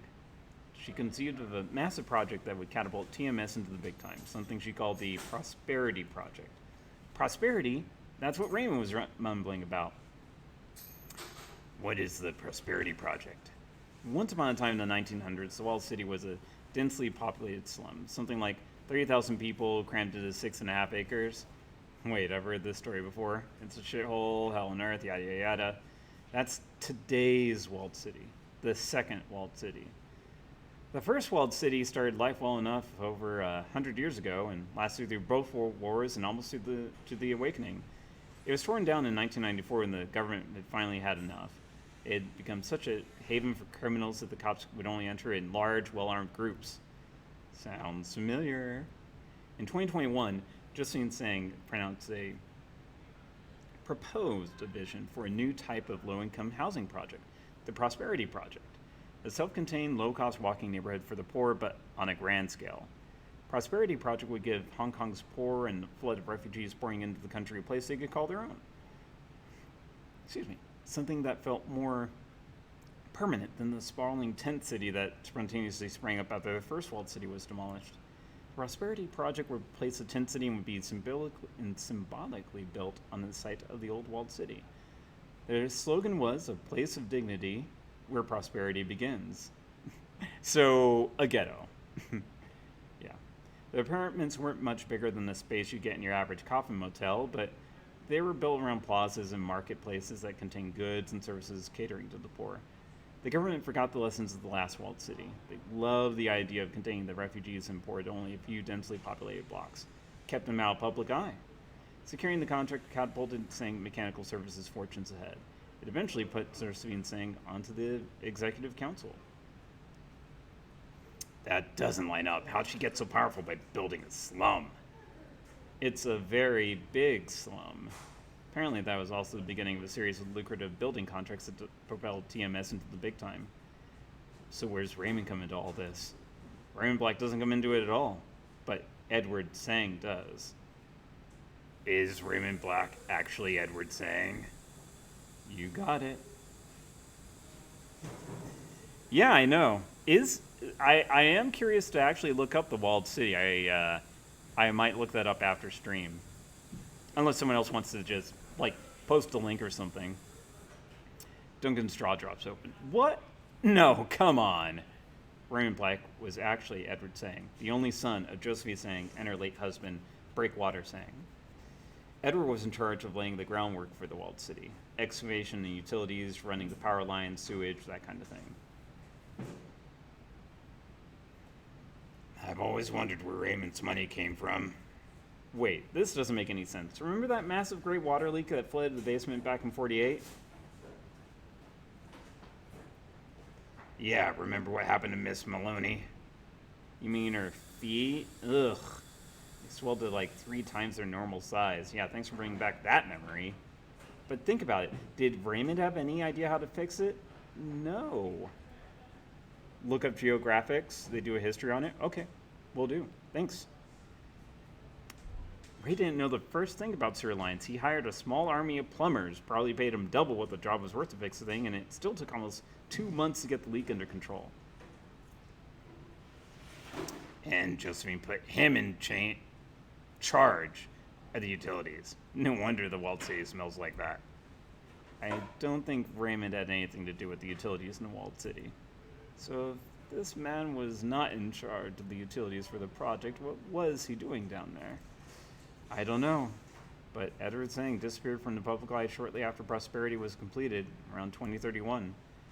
That's about the time he moved to Seattle, around 7 years before he found us. But what happened in the walled city? And what would make Raymond want to go back in there right now after all these years? Doesn't matter. Well, actually, no. I don't know, but I intend to find out. 4 karma gained. Sweet.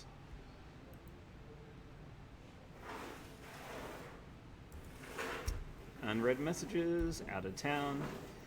Alright, kindly Chang. I'm not in Toya right now, so don't bother coming to see me. We'll talk when I return. Please continue with our business ventures in the meantime. Data retrieval. I hope you're enjoying your newfound success in the shadows. I've got another job for you, one that should prove very lucrative indeed. I've been contacted by the employee of the Eastern Tiger Corporation. He needs you to steal some research data and biological samples from his employer. The man's name is Tygath Wright. Until recently, he was a researcher on genetic engineering project. He was cagey with the details, but I gather it was centered around phenotypic alteration and postnatal genetic enhancement. Unfortunately for Wright, he's got a conscience. Stupid man. Luckily for us, he's willing to pay to have his conscience assuaged. Wright's project was apparently quite horrible. Experiments on living children, total disregard for biomedical ethics or safety, and when Wright raised concerns, he was taken off the project. He decided to step outside the bounds of the law and expose their wrongdoing to the world.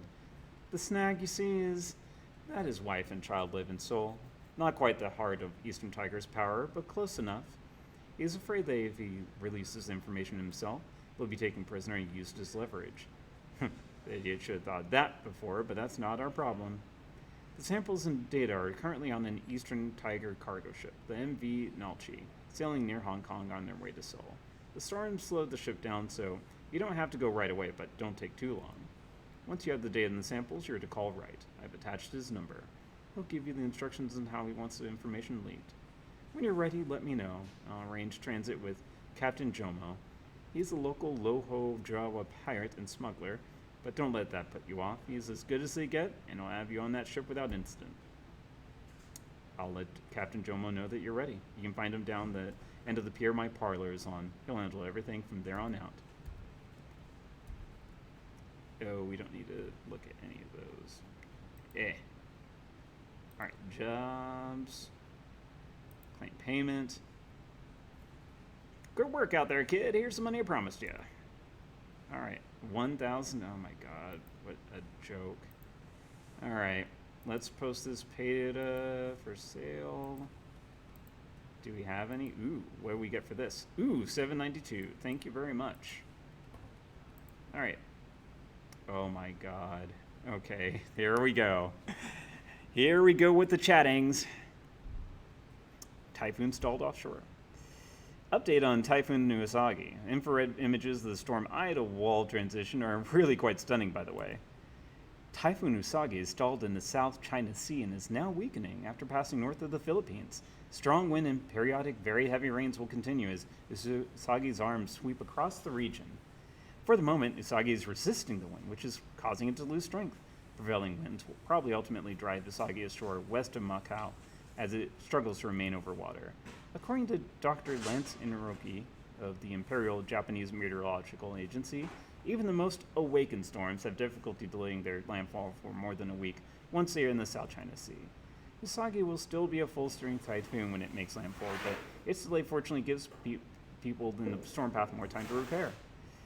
Look, babe, I just made this cartoonified typhoon for you. It's got a little purse and sparkles and bubble tea and 8 arms with assorted weapons and a necklace of skulls and everything. You're the best. The J-pop theme on the ammunition belts really take it over the top, Amanita. You are a special person. Oh, I wish we could have seen that. Alright, saying mechanical services. Has anyone else been keeping track of the Executive Council elections? It's almost time for the latest round, and the competition is heating up. Up until this point, Tantian CEO So Kok Chu looked like the best pick to replace Josephine Sang of Sang Mechanical Services. Despite Wu Xing CEO Kent Zhou-Ling's rivalry with Chu, he had the support of both Yang Lin Fat of Shibata and Adrian Chung of the Hildebrandt Kleinford Bernal. Now, though, I'm not so sure. Josephine Sang seems pretty confident she'll remain on the council. From what I've heard, she's cut a deal with Ares Asia, Manobe, and Eastern Tiger to stay out of their way. In exchange, they let her own Southeast Asia's large-scale construction projects. Cozy relationship like that could turn the tides against Tantan. Oh, that's the lady. Your screen flickers as a trig clip begins playing. Josephine Sang stands at a podium, addressing a crowd of reporters in front of a partially constructed skyscraper. With the finalization permits approved for the Pak Thai Workers Complex here in Dongguan, I promise you that prosperity of the city can only increase. This marks an auspicious day. Thousands of new jobs in construction, tens of thousands more when the project is complete, and low-cost housing for every worker. Some have said that Sang Mechanical Services does not have the will to compete in a global market, that we are only a force to be reckoned with in Hong Kong, Africa, and South America. I say that our good fortune is your good fortune. Sang Mechanical Services is more than a local company. Our star is rising and shows no signs of slowing.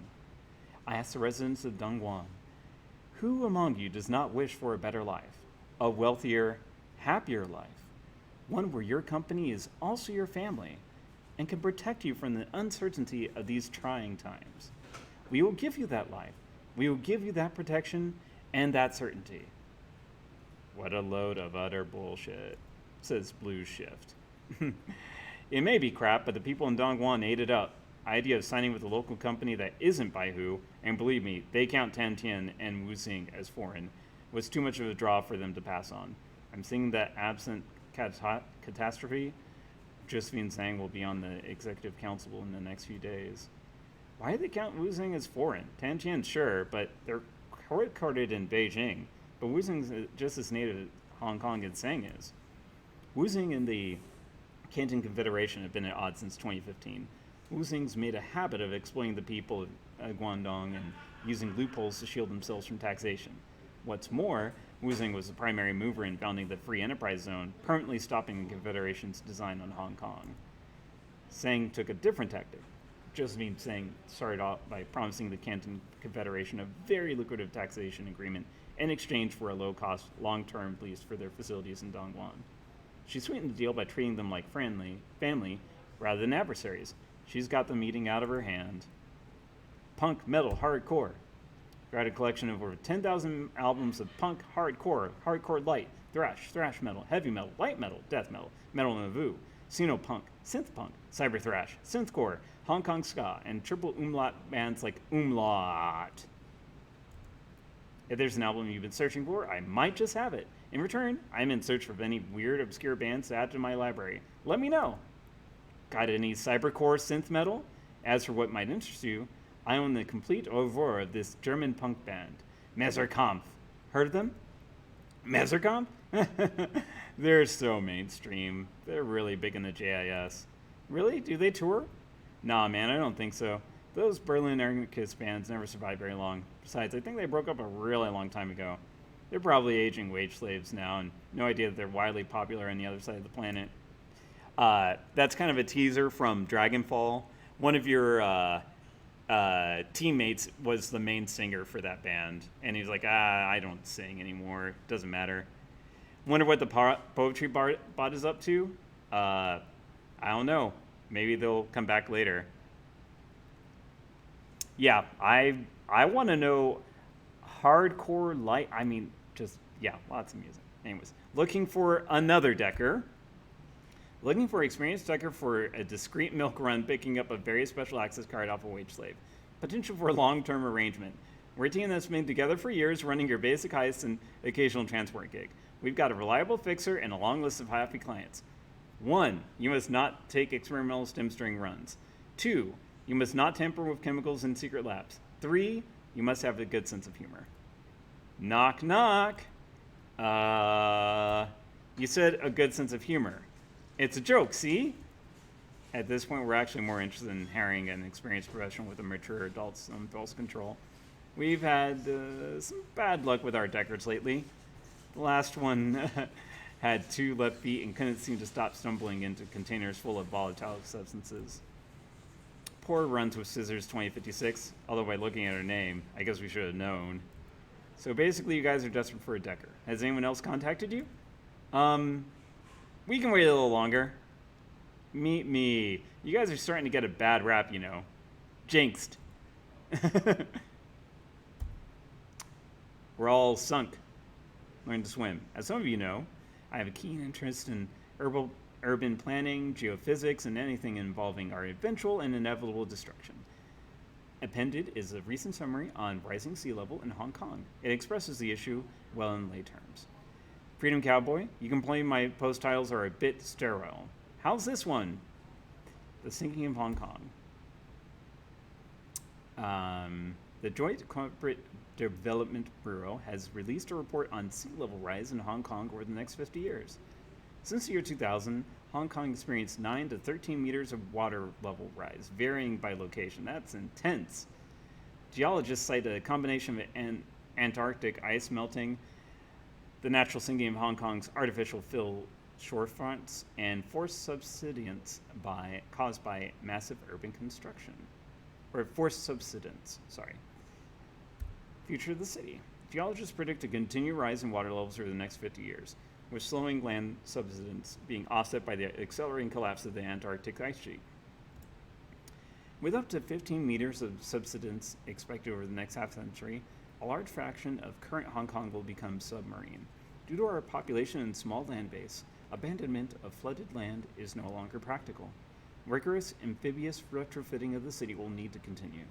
By 2100, the current coastal buildings will mostly rise from a canal environment. Engineering studies indicate that major improvements will be necessary on the coastal seawalls and on Victoria Harbor's Zurang Wall, officially the anti-typhoon automated harbor defense jetty. Coastal protections will need to be raised by a half a meter a year to counteract the total effect of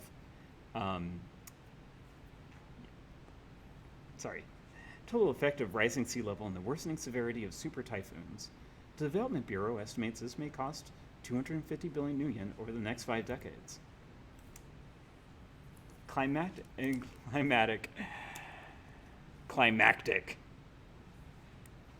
models suggest that by 2100, storm surges impinging on Hong Kong shores may exceed 3 meters in height, and wind-driven waves during severe storms may reach 15 meters. So we gonna be running jobs from the gondolas in 50 years? That's the message? When one does some simple financial modeling and extrapolates the worsening severity and frequency of super typhoons along with the geological outlook, the actual message is that it might be necessary to abandon Hong Kong.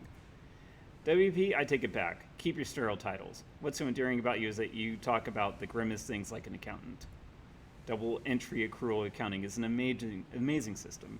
If more operators took an interest in it, they would have a much better long-term financial security, as well as be better able to interpret and manipulate materials encountered during their work. It kind of reminds me of Morgan. It's very ironic that your handle shortens to WP, normally associated with white phosphorus. Actually, Hatch, it's not. It's really not. White phosphorus is exceptionally useful, not merely because of its hypergolic ignition and the fact that once burning is chemically immune to water quenching, but also because of its high adhesion and biotoxicity. I don't take pleasure in these qualities, but I appreciate them. Merc operative. See attached image dated late 2050. The human in the middle is Simon Jura, a mercenary fixer in Macau. He's a known quantity. I'm interested in the guy on his left. Anybody recognize this guy? Your person of interest is Rild Han, aka Whipsaw. He's not a merc. He's a corpo turned runner turned corpo. He's now a counter-disruption advisor currently under contract at Transys Neuronet. Jor is just a broker, but I'm wondering what Whipsaw is doing with the third guy, the troll, Icebreaker. Ooh, Icebreaker was the leader of that one, Ambrose's gang. Icebreaker? He doesn't look like a Decker. Icebreaker isn't as big as an icebreaker, the ship. He supposedly ran a paramilitary crew for a while. Yeah, Icebreaker is the leader of the team that Ambrose ran whenever they all got basically slaughtered. Heard of this guy. He vanished 6 years ago. His whole team went completely dark. They were called the Fleet. Word is they hit a big score and retired. Yo, guys, I got metadata that Icebreaker's crew got wiped out. Only 2 survivors, and you won't find them. Tin Helmet, I'm tired of your weird-ass rumors. Tin Helmet may be correct. One fleet associate, Ustranda, posted on the BBS 6 times over the next year. Another, Battle Song, was collected by Bounty Hunter. See attached image. Thanks, White Prism. That's fucking awesome. We all need a picture of a woman shot in the face slumped over a toilet. This isn't a gore board. I swear, you got Asperger's or something. Aw, that means his friend got ghosted. We can probably tell him that, yeah, you're the last one left. Kowloon car bomb. Car bombing in Kowloon City today near Salisbury and Nathan. Triad hit? Extremists? Triads don't usually use car bombs, and terrorists want a substantial blast to kick fragments. This one had a small explosive but burned like an oil well. Viola, HKPD report appended. One fatality, the driver. Guy named Ripshot. Burned almost beyond identification. Ripshot, he's a rigger. He rolls for the fleet. He's got a long enemies list. No crazy taste. I don't know why. Oh, wait. Sorry. So these are from years ago. I think it's because I pulled up the data. All right, no crazy taste. I don't know why people keep associating the fleet in this Ripshot guy. The fleet's rigger is a Shenzhen guy called Chainlink. Yeah, Ripshot has a lot of enemies, but he's a Calfo Croc shaman over in Hong Kong, and he's not dead. Several people have operated Hong Kong under the handle Ripshot in last year. None of them are linked to the fleet, but that crew is known to spread misinformation about their composition, so who knows? I see that by identification was made from a limb, DNA, a skull fragment, and footage from a nearby CCTV camera. White Prism, Amanita, are you going to go conspiracy theory on us again? No, I think this was actually old information because the year is currently 2056, I think. And those posts were made in 2051.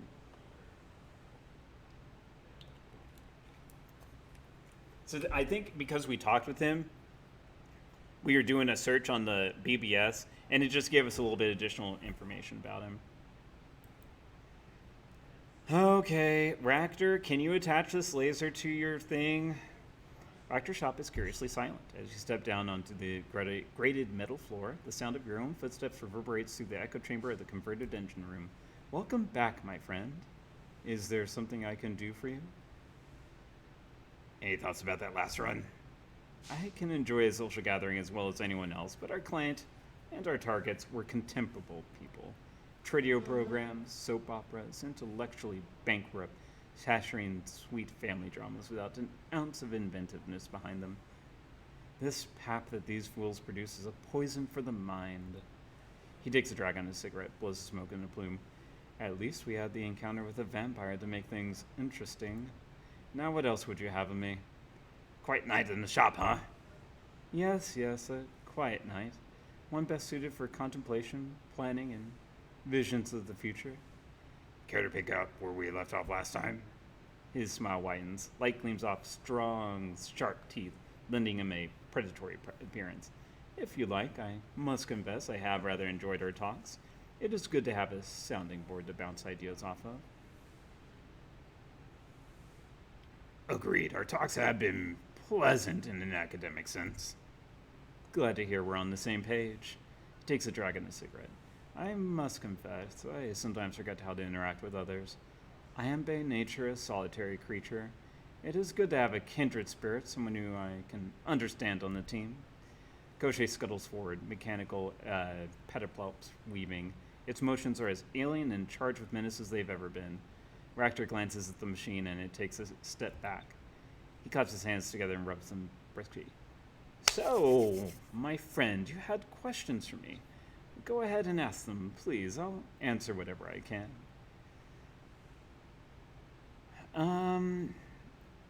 Last time we talked, you hinted at Koshei being special in some way. I want to hear the full story. Yes, I figured that you might. Tell me, have you noticed anything unusual about Koshei in the time that we've worked together? Besides him being a complete badass, best person on the team.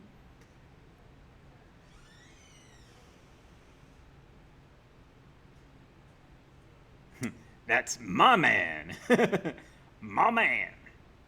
Nothing I haven't attributed to clever programming and a slightly unhinged designer. He chuckles softly. Fair enough, I suppose, fair enough. But there is something that sets Koshei apart from other drones. His behavior is unusual and for good reason.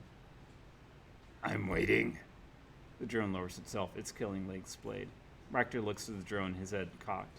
He returns his gaze to you. His behavior is not drone-like, and because he is not a drone, at least not in a way that you would understand. He is a prosthesis. Prosthesis? What is he meant to replace? He isn't meant to replace anything, but he does contain a portion of me, as surely as your brain sits within your skull. We are, in a way, a singular entity in two bodies, metal and flesh, made one. Your drone isn't a part of you, it's a machine that you control through your data jack. And tell me, what is this cyber limb? Is it a part of its owner, or a machine that has been grafted onto a cripple? Alright, I get your point. I thought that you might. A cyber limb is physically attached to its owner, yes, but it's the neural attachment that matters. And that is the connection that Koshei and I share. Koshei acts as a home for my primal animal impulses, the id, to use Freud's structural model of the psyche. The analytical portions of my mind, the ego and superego, live on in me. They govern the id and, by extension, Koshei's behavior. When we're on a run and I rig into Koshei, I do not command him to attack. Rather, I loosen my grip on his reins and allow him to kill. He wants to hunt, to dominate, to bathe himself in blood. Reproduction would also be a drive if such a thing were possible. So, if you were killed, Koshei would, what, run amok? No, my friend, of course not. Koshei is not capable of storing any part of the human mind. He simply doesn't have the capacity for it. If I were to die, he would fall dormant, the same as any other drone. One day, perhaps I will perfect him, and a part of me will live on in his chassis after the meat of my body dies, but for now I am satisfied to live with him as a combined entity. Man and machine joined through a form of neural parabiosis into a single being. A beautiful first step into a post-human future.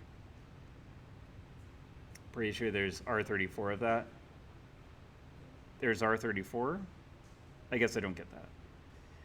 I guess that if I have to know a mad scientist, I'm glad he's on my side.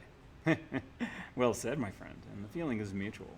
If I must associate with violent criminals, I suppose I am happy to call them friends.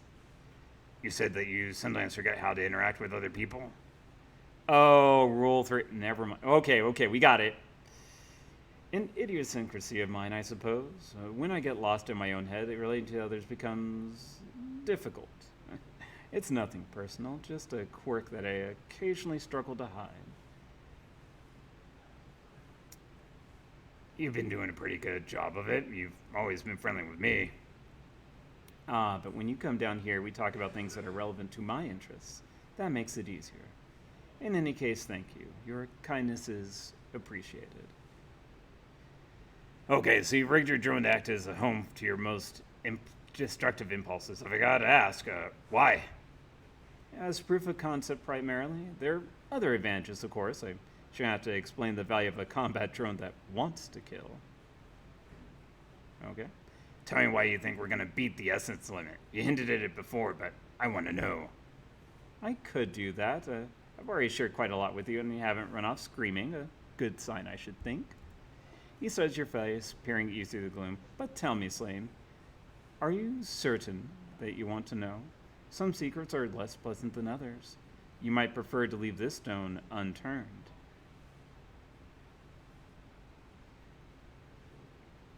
Say what you have to say. Very well. There are things that you don't know about me, my friend. Important thing. What kind of things? For one, I'm not, how to put it, whole. What do you mean by that? There was an accident when I was young, a shop accident. I barely survived it. I am very heavily cybered, my friend. You wouldn't know it because I keep my enhancements hidden. Others have found them disturbing in the past. Disturbing how so? The enhancements themselves are not the problem. The extent of the damage that they were meant to correct, however, that is a different matter. He used the edge of his hand to trace a line across his hips. Everything below the mid-pelvis is replacement material. That's where I was sheared in half, you see. It's a miracle that I survived the experience. The blood loss alone should have killed me, but here I am, alive and well. Greatly improved, in point of fact. You're saying that you're a half machine? Yes, the loss of so much tissue was traumatic, to be sure, as was the damage to my sense of personal identity, but it isn't so terrible as you might imagine. By every conceivable measure, I have been improved since the time of the accident. I am more than I was before, not less. You lost half your body. How could that not be terrible? He taps his temple finger. The doctors installed stimulus generators in my brain when they repaired me. With these, I can mimic the full range of sensations that the human body is capable of producing. Imagine the ramifications of such a thing. The things that you could do, the things that you could experience. The implications for operant conditioning alone are staggering. And so, yes, I lost the entire lower half of my body. The full ramifications of such a loss are obvious. But in return, I have gained so much more. At will, I can goad my brain into producing whatever sensation I wish. I can poke at the wiring of my own consciousness and reroute the the wiring as I see fit. All right, so you're half machine. What does this have to do with the essence limit? Look at me, Shalane. I have a shred of essence left in me, and only barely that. But I suffered none of the ill effects associated with traumatic essence loss. That is impossible. I beg to differ. It is most certainly possible, and I'm the proof. I am hardly unique. There are others who share my particular psychological quirks, and we will conquer the essence limit, given time. Natural selection will see to it.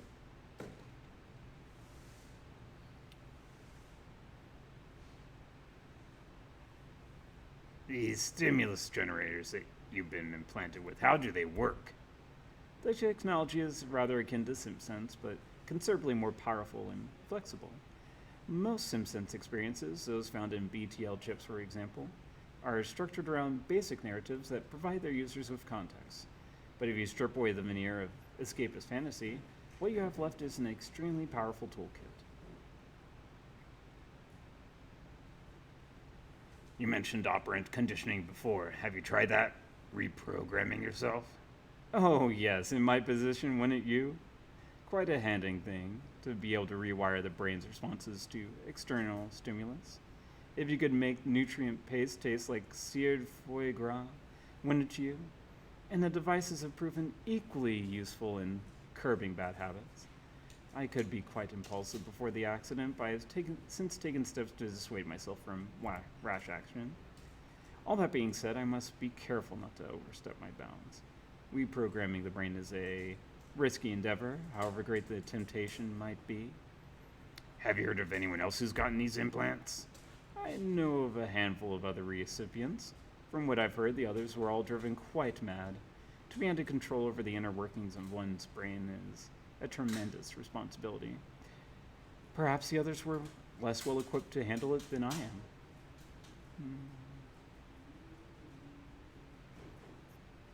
Or maybe they've driven you insane too. Ever considered that possibility? Of course. Considered and rejected. Granted, I could be wrong about that. Perhaps I am mad. But then, what would that say about you and your willingness to associate with me? So what else have you been keeping from me?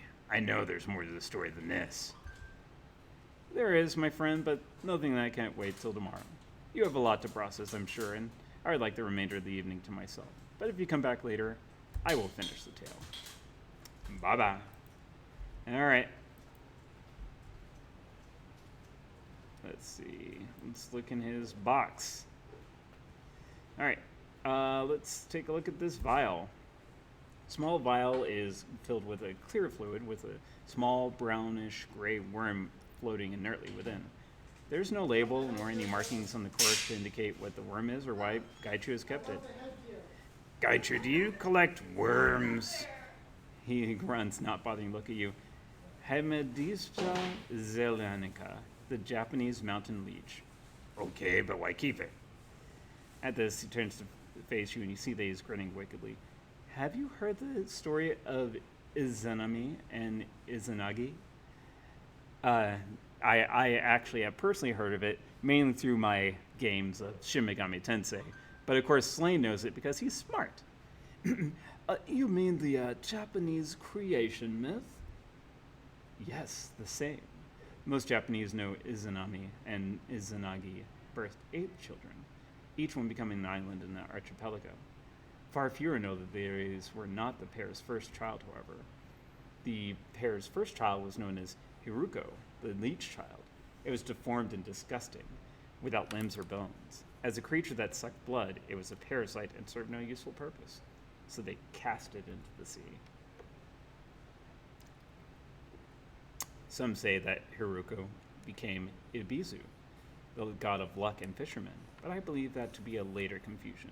In the oldest tales, Hiruko lurks in the darkness at the edge of civilization, avoided by the kami, but unmolested by them. As the first child of Izanami and Izanagi, he had great power and could destroy any kami that attempted to harm him. Perhaps it is a reflection of my own state, but I like this story. The creature, a disease and disgust that cannot be killed, because it is too powerful, yet is forever condemned to stay in the distance beyond the firelight. A little like myself, no? The ragged plush animal has seen better days. The purple fuzz has been mostly worn away, exposing the fabric underneath, and there are slightly darker spots on both sides of the toy's body, presumably where eyes once were. Before he can even ask a question, Gaichu raises his hand to silence you. His name is Taku-kun. My mother gave him to me. No, I am not ashamed of this. Hey, this is really cute. Gaichu's eyes narrow and he sniffs at you as he tries to determine whether you're making fun of him.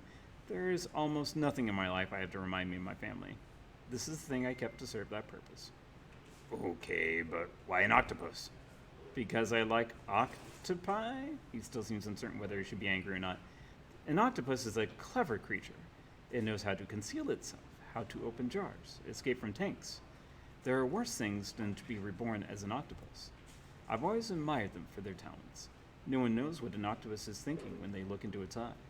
They only know that they are being studied just as much as they are studying it. With that, Gaichu reaches out to take the plush toy, placing it gingerly back in the box. All right, Gaichu, tell me what you're working with. In the darkness of the cabin, Gaichu is hunched over a pile of keepsakes. He has unpacked most of the box and the contents are lying strewn about the floor in a disorganized mess. The ghoul gingerly picks through them, turning each one over in his fingers as he feels their shapes. He addresses you without looking up. Please mind your step, Slane. I fear I have made a mess and many of my possessions are quite delicate. I would be rather upset if you were to accidentally crush any under your feet. After a moment, he places the one he holds, a small ceramic statue of Daruma, to one side. Lifting his face, he touches his brow and salute. I apologize for the mess. Why have you got all this out on the floor? Gaichu gingerly begins collecting his things and arranging them back in the box. I am simply thinking about the chain of events that brought me to Hong Kong. I've been considering our talk about my former unit, about what my plans are with regard to their incessant hunt and need for closure. I began to think that I, too, need closure, and end not only to the hunt, but to our dance around the core issue. One of us must die, that the other might live. As it is, we are locked in stasis. How do you plan to accomplish that? That is a question that I have bent my mind to answering since we last spoke. It is not an easy question to answer. My initial thought was to strike at a secure Renraku holding, something valuable enough to draw the attention of the Red Samurai and ensure that Renraku reported that a ghoul was involved in the mission. It turns out that was not necessary. I began searching the Shadowrun BBS for any jobs against Renraku holdings here in Hong Kong. It is surprisingly easy to use the Matrix when you can read postings with your fingers, slower than direct interface, but certainly possible.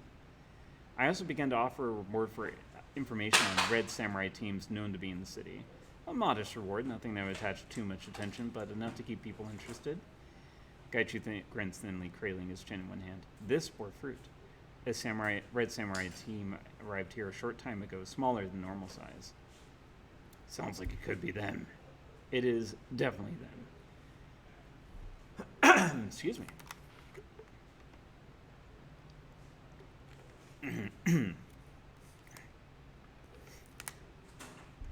It is definitely them. My contact described Ishida and Takagawa perfectly, as well as a new heavy gunner, most likely from another disgraced squad. What's more, he described a woman who looked exactly like Sasaki, but with a scar here on her forehead, precisely where I cut her. Is this going to be a stand-up fight then? Gaichu Kasuga said, giving a look of confused disdain. Of course not. Why would I be interested in a fight where I did not stack the odds in my favor? I have no intention of allowing them even the slightest chance of victory. I will set up an ambush, spring it, and eliminate them. All of them. I have found a job I am certain that will draw a Red Samurai response. Renraku is moving a prototype drone through Hong Kong, on the way to a research facility in Chiba. It is a new design implementing machine learning and pseudo-intelligence.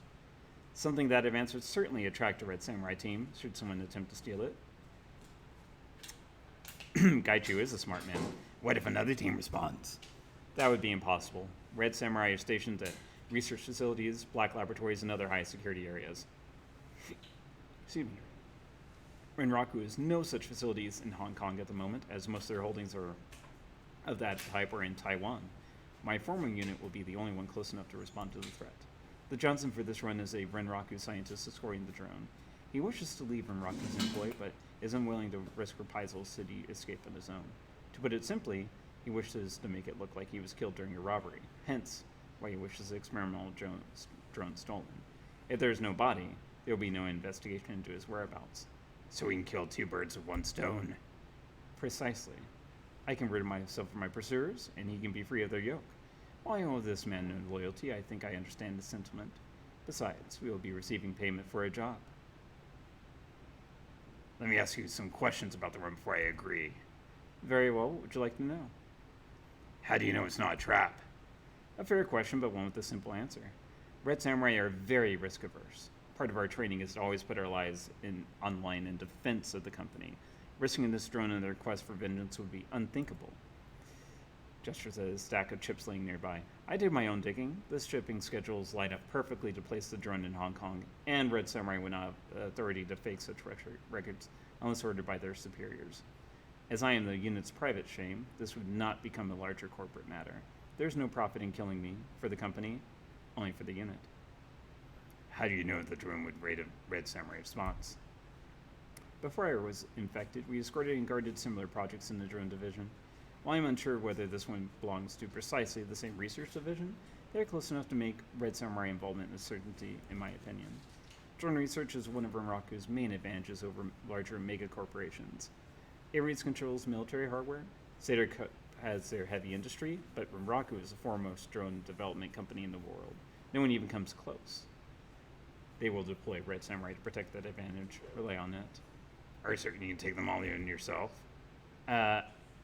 He runs a hand over his bald head. I was hoping you would help me, you and the rest of the team. I may be able to kill them all by myself. It is possible, but as I said before, I intend to give myself every possible advantage. That includes you, Wu, Gobbet, and the rest of the team. More guns means a higher chance of victory, and that's the proper way to lay a trap. All right. Sounds good to me. When do we leave? As soon as you're ready. I'll message Mr. Johnson and let him know that we are prepared to fake his murder and be ready for our arrival. I suggest you prepare as well. The Red Samurai are excellent combatants, not to be taken lightly. Alright, so we have his personal mission ready to go. Alright, let's, yeah, sure, let's go to bed. As you pass in front of the walled city, something takes hold of your chest and, oh. I think, yeah, we had that before. Okay, yep. Duncan. You find Wu sitting on the bed, staring at the floor when you come into his cabin. He rubs his head up and back, occasionally stopping to softly bounce his palm against his forehead. When he notices you, he closes his eyes and shakes his head. Not in the mood to talk right now. Gotta wrap my brain around this Edward Sang thing. Tough finding out Raymond isn't who he thought he was. Yeah, that's pretty much what I was thinking. 16 years. Lived with him for 16 years and never knew the man. 16 motherfucking years. I just gotta think. Work through this. Okay, easy enough. Thanks for saving me a little bit more time. Isabel, anything you want to talk about? She's jacked into the octopus. You and Gaichu should have a talk about octopuses, actually. Or octopi. The computer's large display flickers light just as it did last time. Isabel's avatar fills the screen. This isn't helping. The avatar frowns down on you, a look of supreme disillusionment on his face. I'm decking, I'm in my safe space, and it doesn't help. The memories are just as painful here as they are in the real world. Your memories are a part of you. Decking doesn't make you leave that behind. No, I guess that it doesn't. It fucking should, though. I can't handle not having a way to escape from this. So what are you gonna do about it? I don't know, okay? I just don't. You know what? Hang on. The avatar ranks up the screen and the terminal powers down. Isabel's body shudders. A familiar tremor. Her consciousness is floating back out of the matrix and into her meat. Her eyes flutter, and she takes a sharp breath. Slowly, shakily, she rises from her perch on the floor. You're here with more questions, right? She coughs into the crook of her arm, wipes her nose with her sleeve. I'm sure that you are. Why else would you be bothering me? So spit them out, and I'll go digging around that cesspit I call a memory. Who knows? Maybe we'll find a clue. Calm down, Iz. We're on the same side here. She takes a deep breath and makes a visible effort to calm herself. Yeah, I know. I'm sorry. This isn't the person I want to be. I'll be okay. I can handle this. Just ask me your questions, okay? Let's just this ball rolling. What do you think about that last run? I have to admit I had a lot more fun in Repulse Bay than I thought I would. Parties aren't really my thing, and I'd rather be slicing ice than cake. But how many people can say they went on a run to blackmail a rich guy and ended up fighting his vampire mistress? Nobody on Channel End would believe me if I told them the story. Not even a little. I don't get why Shang hired Shadowrunners, though. There are a dozen better ways to blackmail Ma. Get a Decker to plant evidence of embezzling, hire the try to crash his sets and intimidate his crew, burn down a sound stage or two. Where I figure it, he wanted to hire us because he's friends with Ma. It's a messed up friendship, but it's there. I can't say as I understand why you'd want to teach a vampire to be a better killer, but okay. I mean, I understand the whole Friends and Lopez's angle, but I'm not talking about a vampire. They're dangerous. They kill people for food. I just hope it doesn't come to bite us in the ass. Anything else you want to know? Walled City. Gobbett said that you didn't want her to guide your parents out of the Walled City, that you wanted them left behind. Yes, but not for anything that they'd done. My parents were good people. They fled Somalia to try to find a better life for their children. It wasn't their fault that they wound up in the Walled City. I wanted them left behind for me. You want to talk about it? Not particularly, but I get the feeling that you'll look at me differently until I do, so I will. I wanted them left behind because of this. I knew what I was going to have done. I planned it well in advance. After I got out, I was going to find someone who could make my childhood go away. How would that have stuck if my parents were around? If I had a living reminder right there next to me? It wouldn't have. So they had to stay. You did what you had to do. Yeah, I did. Besides, I was sure they'd be fine. They were my parents, grown-ups. They'd be all right. Before you ask, I checked. They're gone now. I can't go riding to their rescue. I made a decision when I was a kid, and it felt like the right one at the time, but now I have to live with it. Such is life. It wasn't always. Until very recently, I can remember any of this. Let's change the subject, okay? Anything else would be fine. Gaba told me about your escape from the walled city just like you said she would. Yeah, I'm not surprised. Why are you telling me about it? Because the answer she gave me raised more questions. And you want me to answer them for you? All right, Slane, maybe I can satisfy your curiosity. The walled city was a hellhole, you already know that, but for all its failings, it was a good teacher. It taught me to hide, to stay small and unnoticed and insulated, to survive.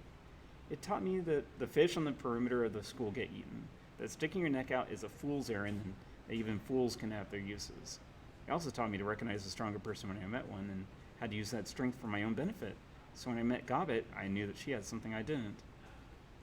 Confidence? Sure, that and her connection to Rat.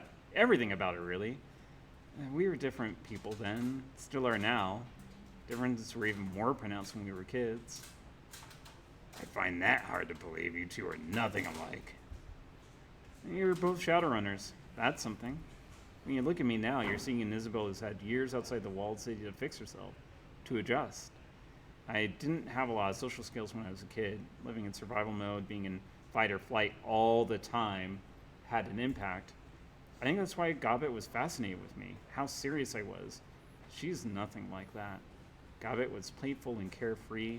She could hold her own in the scrape, but she mostly saw life as a game. And as for me, well, I knew that it wasn't. But I saw an advantage in cultivating a friendship with Gobbet, so I tried my hardest to make that happen. I couldn't have been more than 9 or 10 at the time, but I saw her for what she could be. And what was that? My own personal road out of the walled city. A path to freedom disguised as a little girl with dreadlocks. And as it turns out, I was right. She pauses, her eyes flit to the ground, and she tightens her hands into fists. What? They're trying to do something up there. No, but if you actually like climb on it, it's gonna. No, I probably shouldn't turn you over there. They might scare some people. Jenna's on a ladder and Tex is helping her. It's kind of funny. I need to get them. Sorry, I'm distracted. Anyway, so, ever since I unlocked these damn memories, I can't go 10 minutes without thinking about what might have happened if I hadn't followed Gobbet out of that place. It's like a vicious cycle running over and over in my head. I hate it, but it won't stop. I feel guilty.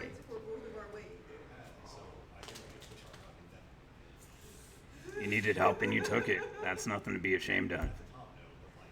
Gives me another reason to feel grateful to her, I guess. That's something. I've always known that I owe Gobbet, but now I remember how much and why. Anyway, that's my side of the story. I hope that satisfied your curiosity. Now let's move on. Why did you have your memories locked away? Why do you think? They were awful and traumatic. I'm not talking about personal trauma here. I was fortunate enough to avoid the fates of many of my peers. I didn't get pressed into service in a brothel. The Oregon Lakers didn't get me. I only had to watch one of my siblings die. So yeah, it could have been worse, but that doesn't make an early life in the walled city any easier to bear. Hang on, you watched one of your siblings die?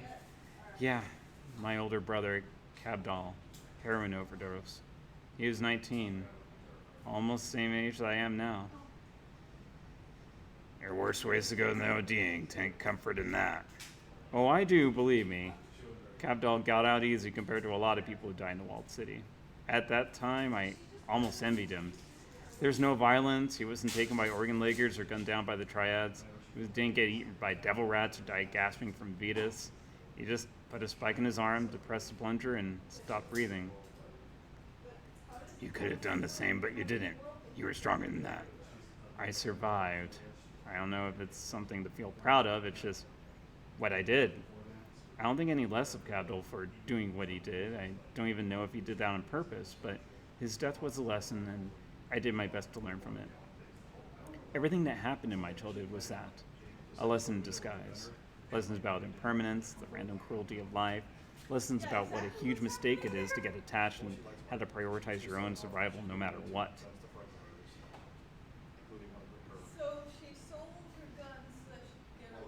I learned some of those same lessons when I was a kid.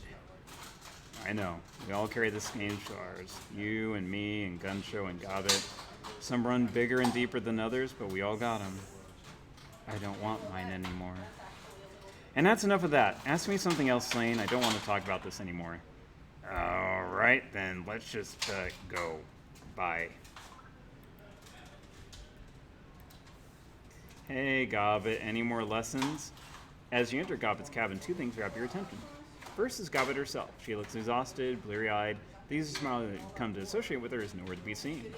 The second is what she's doing. Gobbet appears to be in the middle of a valiant effort to stuff a whole rusted duck into a saucepan half its size. The bird's rubbery neck flops from side to side with every heave of her shoulders. She looks up from the saucepan, blinking. A corner of her mouth twitches upward, but the half-smile falls away almost immediately. Oh, hey, Seattle. Caught me at a bad time. I was just making dinner. I've been watching the struggle. Looks like the duck is winning. Huh? She blinks down at the duck and her mouth dips into a frown. Oh, it isn't winning. It's just being stubborn. I'll make it fit, don't you worry. She gives the bird another heave. Something gives way with an audible crunch. This would be easier with a bigger pot. I have to wash it first, though. She glances down at the piles of dirty clothes and assorted detritus on the floor of her cabin, frowning. And to do that, I'd have to find it. Anyway, you want something? I'm up to my elbows in mallard. You, feeling okay? You don't look well. Ugh. She rubs the bridge of her nose with a pair of greasy fingers, leaving smudges of duck fat behind. It's weird. Ever since our last lesson, I felt, I don't know, preoccupied with the sinking ship. I don't really do the whole haunted by the demons of my past thing. I mean, that's fine for some people, but I'm allergic to drama. Generally, when thoughts of the past get me down, I remind myself that it doesn't matter. Laugh it off and go have a snack. But this, I don't know, it's weird. Ever since our last lesson, I haven't been able to get the sinking ship out of my mind. She looks down at the pot full of mangled duck on the counter and closes her eyes.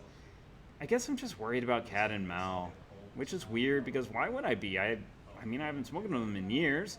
Hell, if anything, they should be worried about me. I'm the one who gets shot at for a living.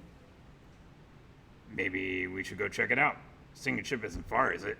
No, I don't want to do that, at least not without a good reason. It'd be awkward, and I'm sure that's nothing anyways. Actually, check that. I know what it is. It's my own personal vision of the same thing that we're all feeling.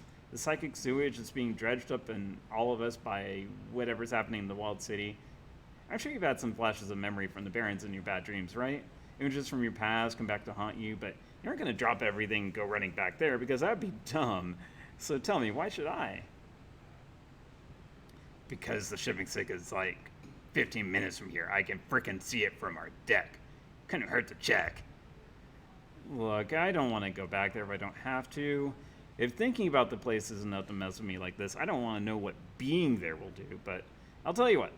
I'll drop Malvina a line just to check in, make sure this is a me problem and not a them problem, and if there is something going on, I promise you, you will be the first to know. Alright, Gobbet, that's the way you want to play it. It is. Now, is there anything else you wanted, or can I get back to my duck? Thanks, Gobbet, bye. Yeah, sure, in Seattle, everything will be fine, you'll see. If there is anything happening on the sinking ship, you and Iz will be the first to know, I promise. I better be the first to know. You promised me I would be first. I am better friend than Iz. Even though I haven't taken you on a single run yet. It's fine. Alright, so Raktor, I don't believe, is going to attach the gun to Koshé, so we're going to just sell that sucker. Oh. Hello? Oh, I'll bet you 10 union something's up on the sinking ship. Every scent buffets your senses. The scent of pure, unadulterated buck. Woody, musky, dusty. The light herbal incense from before seems like an afterthought in the wake of the paper smell. Looking around, you see the shopkeeper has abandoned her earlier feeble attempts at organizing the texts. Several of the towers of books are now reduced to piles on the ground. A piece of paper caught somehow in the ceiling rafter rustles gently above you. Crafty, you in? You hear her shuffling a paper, an arm rolls out from under a pile of blankets and books. Crafty raises her head, a notebook spread on top of it. The book topples to the floor. Oh, hey. Crafty clears her throat with a cough and stumbles out of her pile. Sorry for the mess. I was up all night reading, or rather, up every night reading. You look dog tired. Feeling all right? She lets out a single sharp laugh. I've been better, if that's what you mean. Going through these notebooks have been hard, not just because of the sheer amount of information, it's been a nostalgic trip, too. Why don't you take a break? No way, I've dug myself too deep to back out now, and I don't say that as a bad thing. I've made progress, I'm proud of it. The sooner I can figure out these dreams, the sooner I can rest. And trust me, Slane, I'll make up for it in spades and naps. If that's your plan, remember to pace yourself. You won't get anything done if you become sick. You make a good point. I appreciate the advice, but don't worry, it's not a total slog. These journals are just as exciting as they are laborious. So what's the latest? The latest?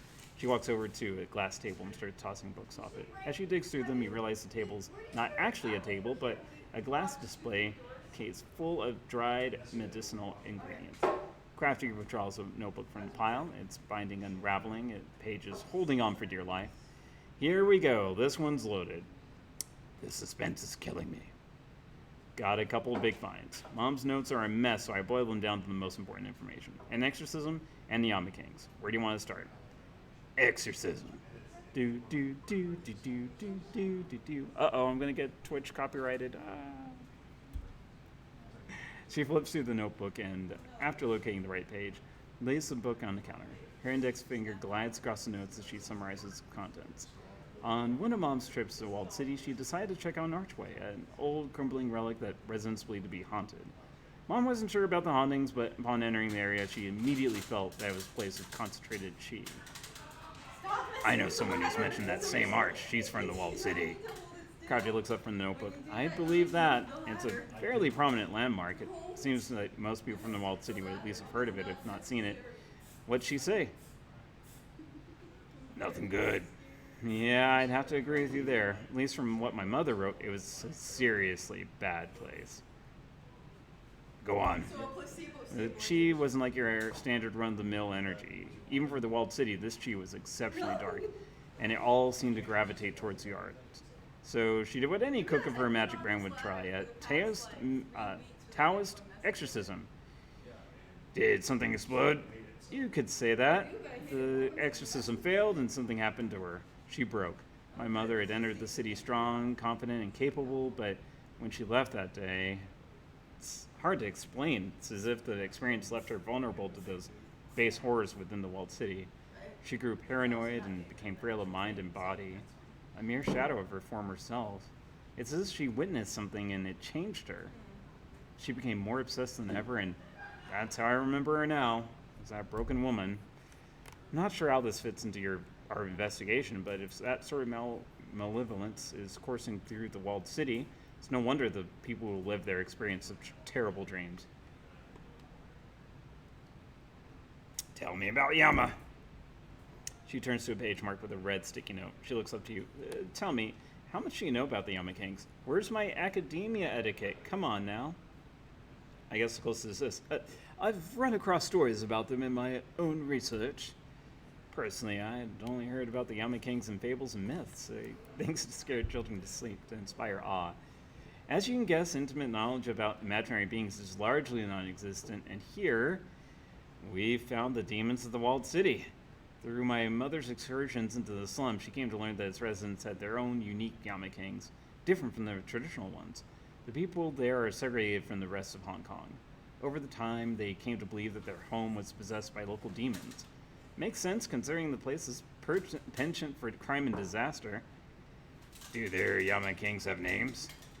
There are 3 that my mom knew of. Lam Wei, Fu Meng, and Kunya. Each Yama King is associated with the negative energy on which they feed. Lam Wei feeds from cowards, Fu Meng from guilty, and Kuyan, slaves. Fortunately, my mother's handwriting declined with her sanity. She has a lot of details in here about these local Yama Kings, but I can only make out bits and parts. There's a list, something here about rules, maybe laws of some sort. The thing that stood out to me is here. It's about the propriety surrounding ownership in deals, exchanges, negotiations, luncheons? No, that last part can't be right. Anyways, it says the Yama Kings, under rules or laws, must adhere to the terms of a deal. And there's something else, but... no, sorry, you can't read anything past that. You know, it's strange to me that Mom found these mystical beings significant enough to mention in her documents. It makes me wonder if she thought they were real or connected to the curse that she believed in. With a thump, Crafty closes the notebook. She casually tosses it back onto the display case. It's not the best lead, but I think that's a step in the right direction. Oh, wait, I'm not done. Back so soon? Tell me what you need. Thinking you can send me a copy of those notes? Already a step ahead of you. I just finished digitally transcribing the information, and I'll send it your way as soon as I find my terminal. Thanks, Crafty. Let me see what you got. Do you have any new stuff, basically? No. Okay. All right. So what I think I'm actually going to do, I think, let's see. I'm going to try this.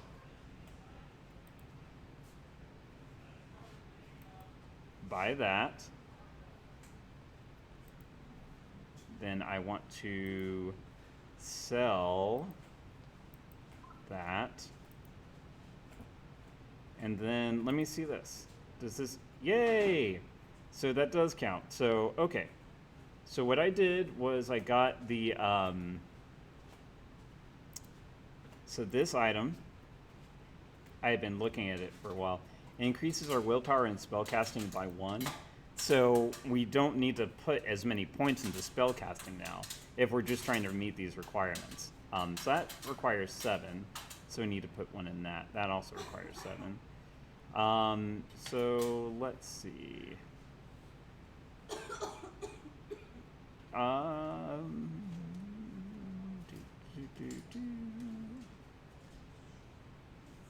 I'm just trying to see what else I can get.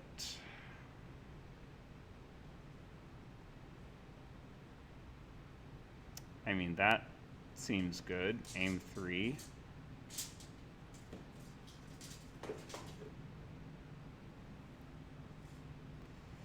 Decreases armor by 3. Upon 6 will hit, restores 1 AP. Ooh.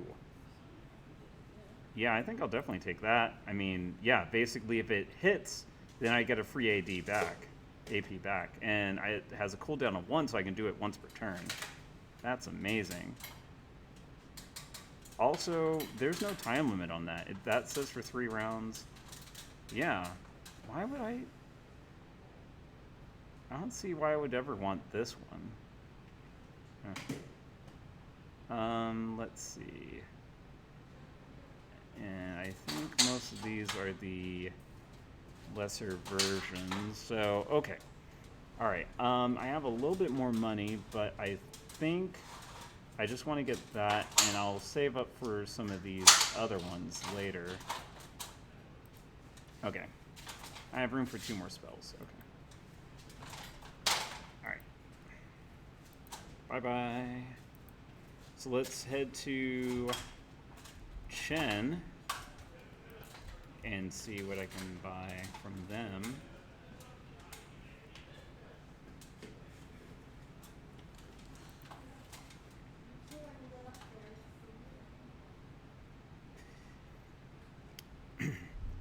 The area behind Shen's stable is even more cluttered than usual. Many of the glass cages have been pulled out of their neatly arranged stacks, lying about the floor of the boat like miniature reptilian landmines. Shen is busy checking each cage, marking the contents on a comlink. Be with it second, just seeing if an order is complete. Ball python check, Asian keelback check, Mexican vine check, Indian egg-eating snakes, there too. Good, alright, looks like everything's here. Right then, what can I do for you? Thought you didn't sell your animals. I don't, especially not the venomous ones, but this is different. I'm brokering a deal between a reptile wholesaler and a friend of mine who needs a lot of snakes for his next trig production. You ever heard of a man by the name of Dr. Shen Yang? Sure.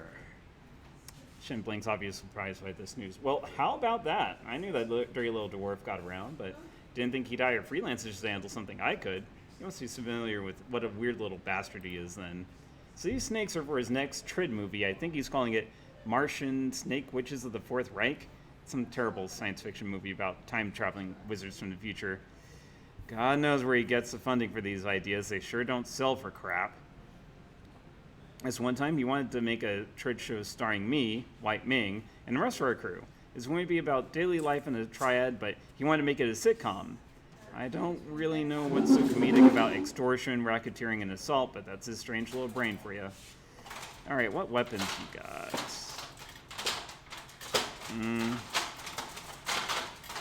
I'm debating whether it increased, so that would be 5 damage, but that would be so much for just getting the key casting. Is there anything in key casting that is interesting? I mean, no. If there's any passive stuff, but that's 4, ugh. Oh, that's 6? Ugh. I was hoping there would be other passives, but oh well.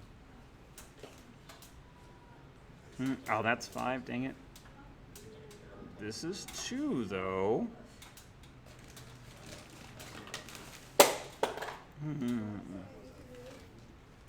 Oh, no, we'll see. Alright. So right now I have how much money? I have a little bit. So that's up to 6 and 6. So I just need to get it up to where they're both 7s, and then we should be set. So I'll go ahead and just get the willpower up. And then after they're both 7s, then I think we don't need to do anything anymore. Ah, so close. So, you know what I want to do?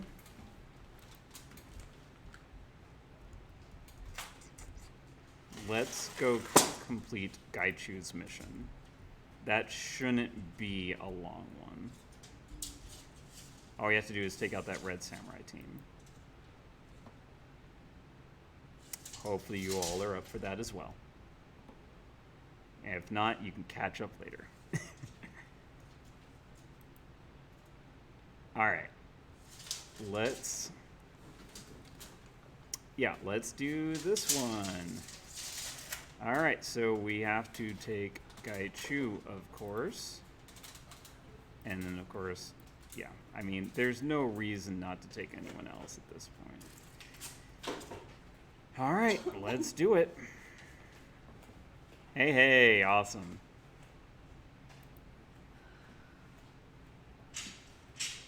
Hope other folks are enjoying this as well. Yeah, there's going to be a point where there's not going to be very much more, like, NPC stuff, because they're going to start repeating themselves like the Go players. So it's just going to be like, we do a run, we get paid, we go out again. So it'll kind of pick up the pace. All right. So Tolo Harbor Industrial Complex is a sprawling maze of warehouses, auto fabrication facilities, shipping container mazes, and corporate power. If something corporate-owned is shipped through Hong Kong, it invariably moves through these streets. The Morocco shipping facility lies far enough away from the heart of Tolo Harbor that you won't have to worry about corporate security other than the on-site guards, and Morocco's extraterritoriality means that any fighting won't risk backup from rent-a-cops. All right, let's do it.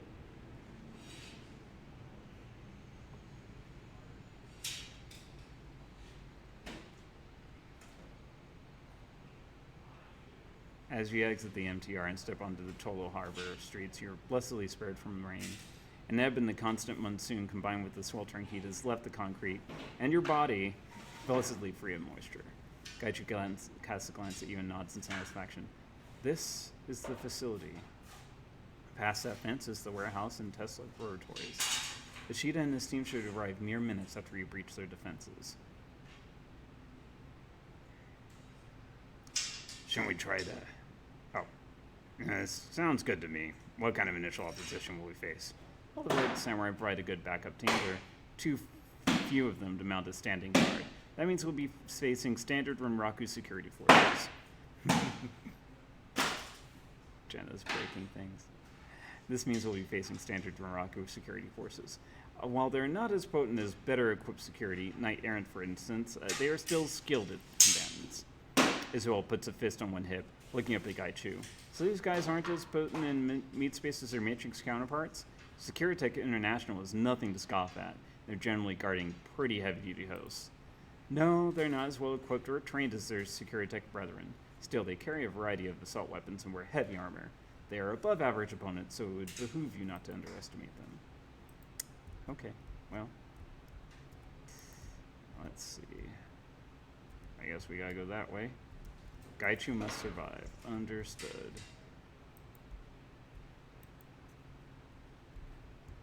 Actually, before we just waltz in there, is there anything else around the area?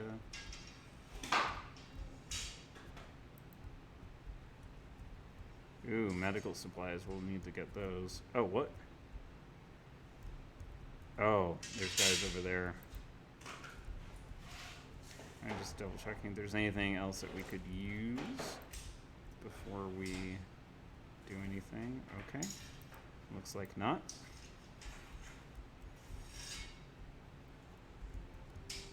Let's zoom out a bit, see what we're working with. Okay, so... Oh, this looks like such a field. Alright, we got...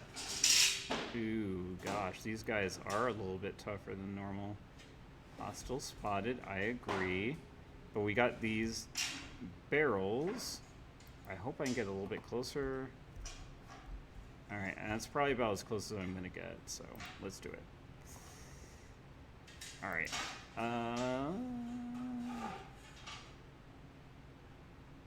Yeah. And then let's go ahead and fire a firebolt at that.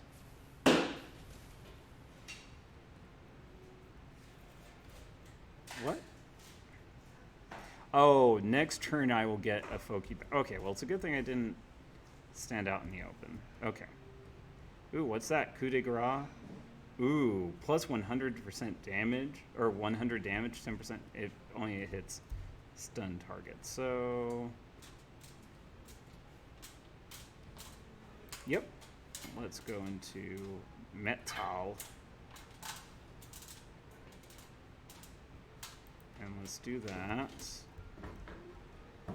And we'll get behind this.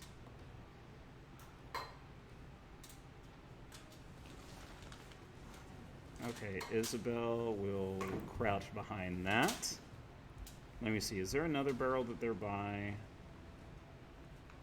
I don't know if it'll affect them though. Okay, well, let's go ahead and light up the mage.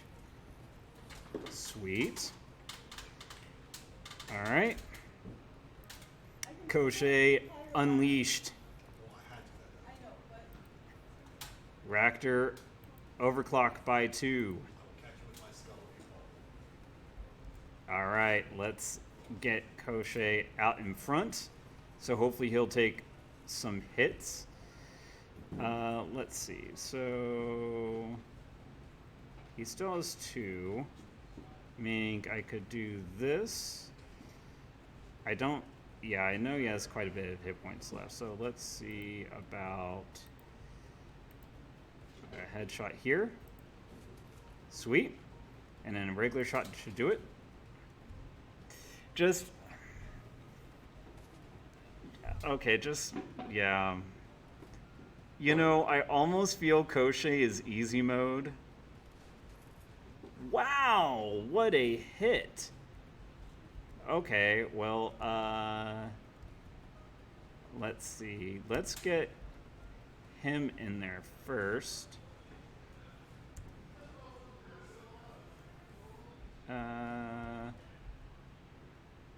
Okay, let's aim for that. Sweet. So he's got that going.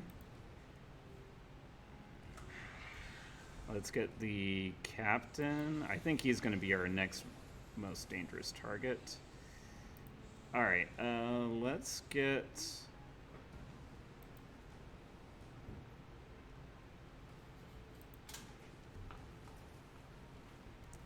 Okay. Gaichu, let's go ahead and... Yeah, hopefully we can force the guard out of cover this way. Oof, that's fine. Alright, alright, let's see. 62. Let's see if we can get... Yeah, he's not going to die in the first hit, so let's see if we can reduce AP. Sweet. And then fire again. Alright.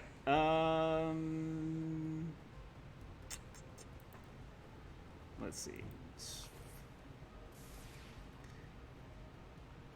Dang, I need to get a more powerful... Yeah, that's like not doing anything anymore. Let's see.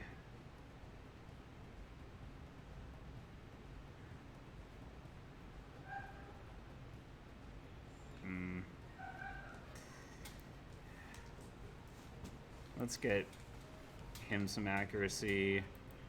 Let's get... Yeah, I don't know what else I want to do, so I will actually go ahead and do this on him. Armor broken.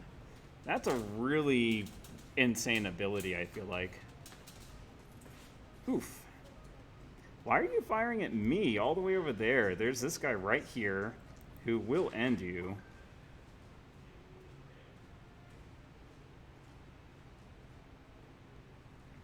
Okay, let's see. Yeah, let's see if we can do that. Sweet. Alright, what do you got?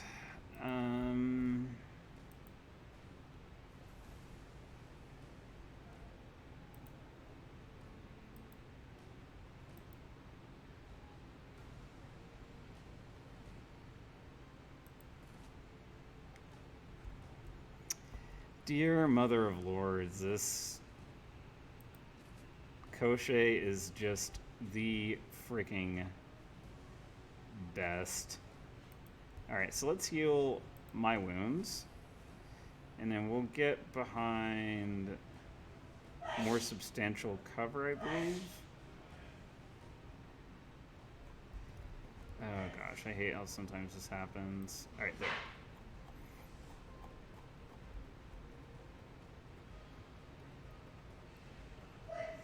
Alright, so let's go ahead and mark. And then put 2 bullets in his head. One's good enough. Oof. Ow. Dang it.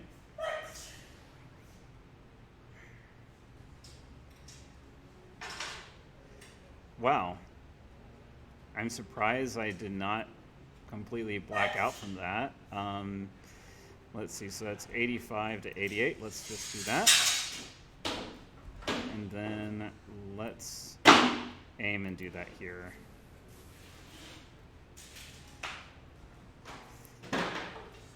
Okay, so yeah, let's go ahead and...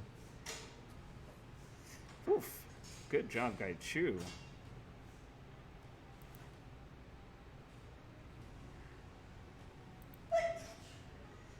Alright, unfortunately, because I don't think I can do this, because Koshe is missing too many AP. They found his only weakness. So I'll go ahead and repair him with this.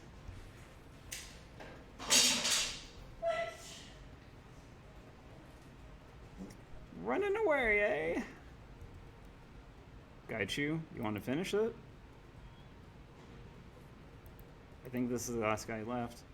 Yep, cool. And then we get all healed up, nice and proper. I mean, it wasn't his fault. They just found his one weakness. Let's go ahead and put that in stash.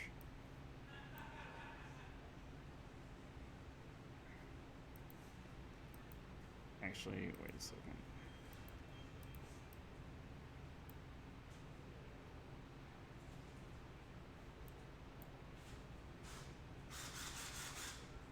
No, I might need both of these, so...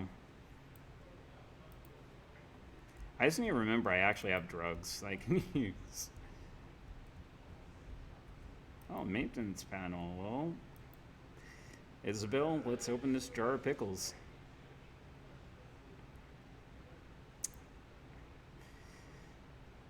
Amateur security, strictly amateur. Alright.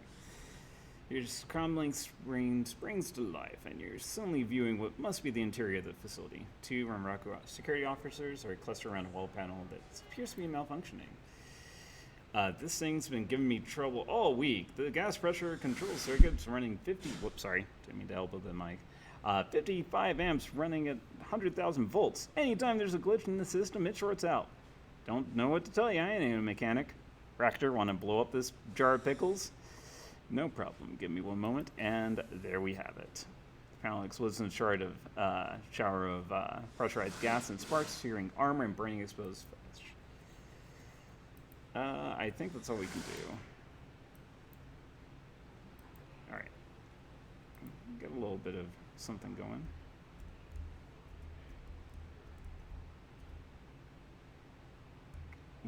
Who else will we be fighting out here? I don't know what it's trying to say.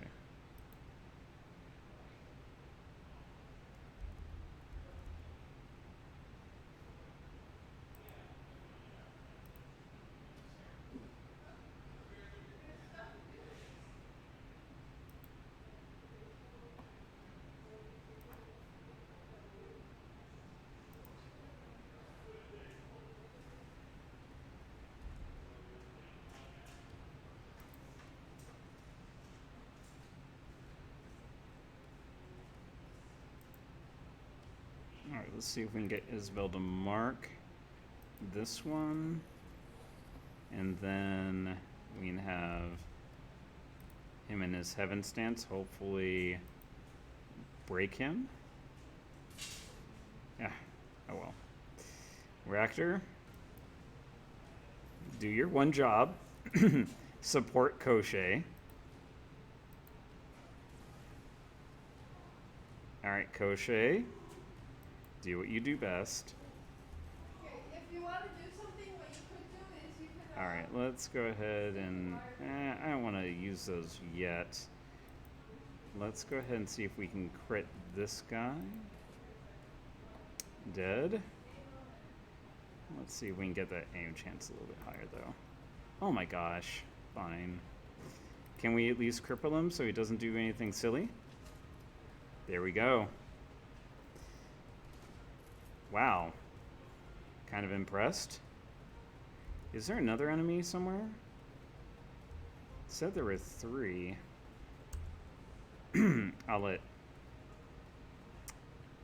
First I'll let Isabel try to mark.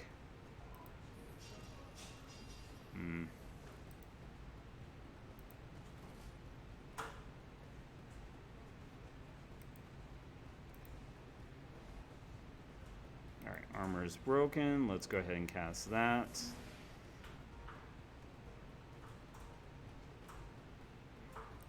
Let's do aim on... Oh.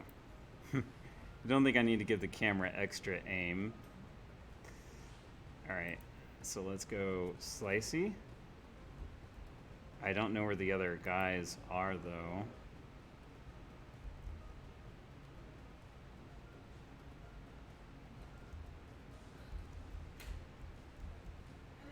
Oh, in there. Whoops. Alright, well, we'll get Koshé close enough to there to get ready.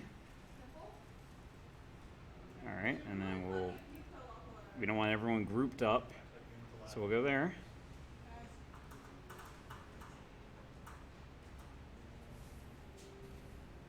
Oof.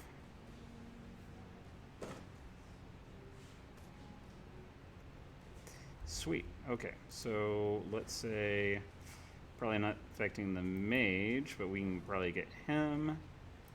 And let's give Gaichu's already got aim. Isabel, let's give you some aim. And then let's also heal Ractor. Okay, cool. Okay, well then, let's see.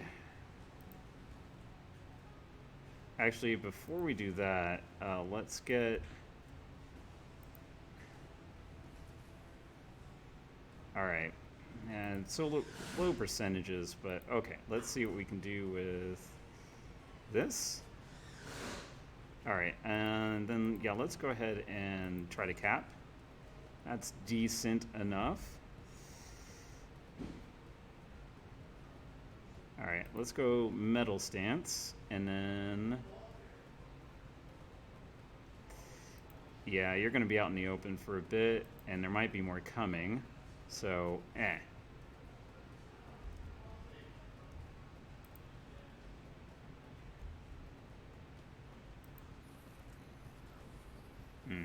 Boo. Alright, let's go ahead and keep on aiming at the mage. Good shot. It's not going to help you much. Oof. They are really wanting to just take them down. Alright, armor broke. Let's go ahead and...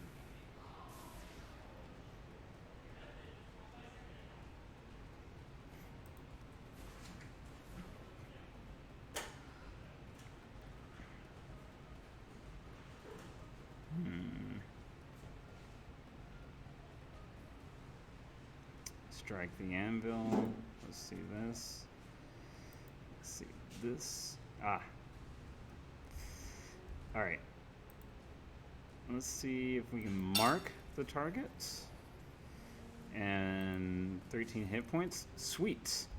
Good job, Isabel. Alright, and then Koshe, go ahead and do your thing. Hopefully... Oh, wow. I'm surprised you have such a low chance to hit. Wow. Okay. I mean, to be honest, though, we are in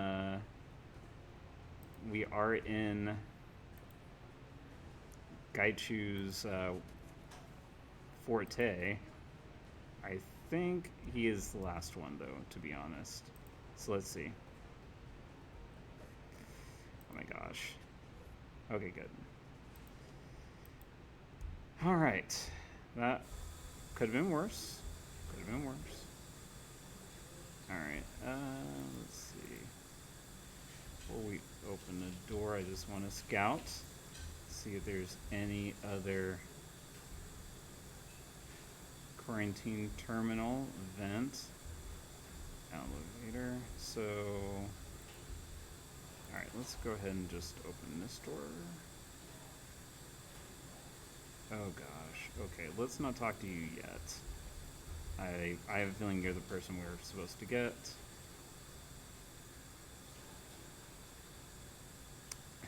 Renraku Navios 614, connecting you with your dreams. Gaichu, what is this? Gaichu runs his fingers over the terminal for a few seconds. This is the control panel for the quarantine room beyond it. Standard designs across most Renraku facilities. Parazoologists use it to study the responses of paranormal animals to external stimuli. Interesting. Raktor peers into the room beyond, eyes twinkling with curiosity. What kind of stimulus do they expose the creatures to? What is the purpose of their tests? The animals are exposed to high voltage current, open flame, toxic gases, etc. The primary purpose of these experiments is to identify the best specimens and reserve them for breeding. Those that are sufficient stock survive, the rest do not. Such survivors make excellent guard animals once cybernetically controlled. Alright, Koshe, I think you got a mission for your drone.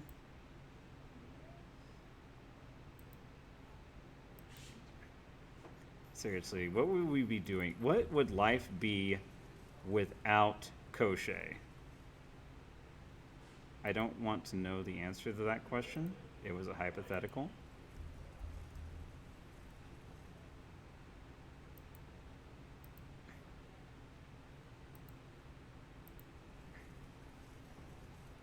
Miserable indeed.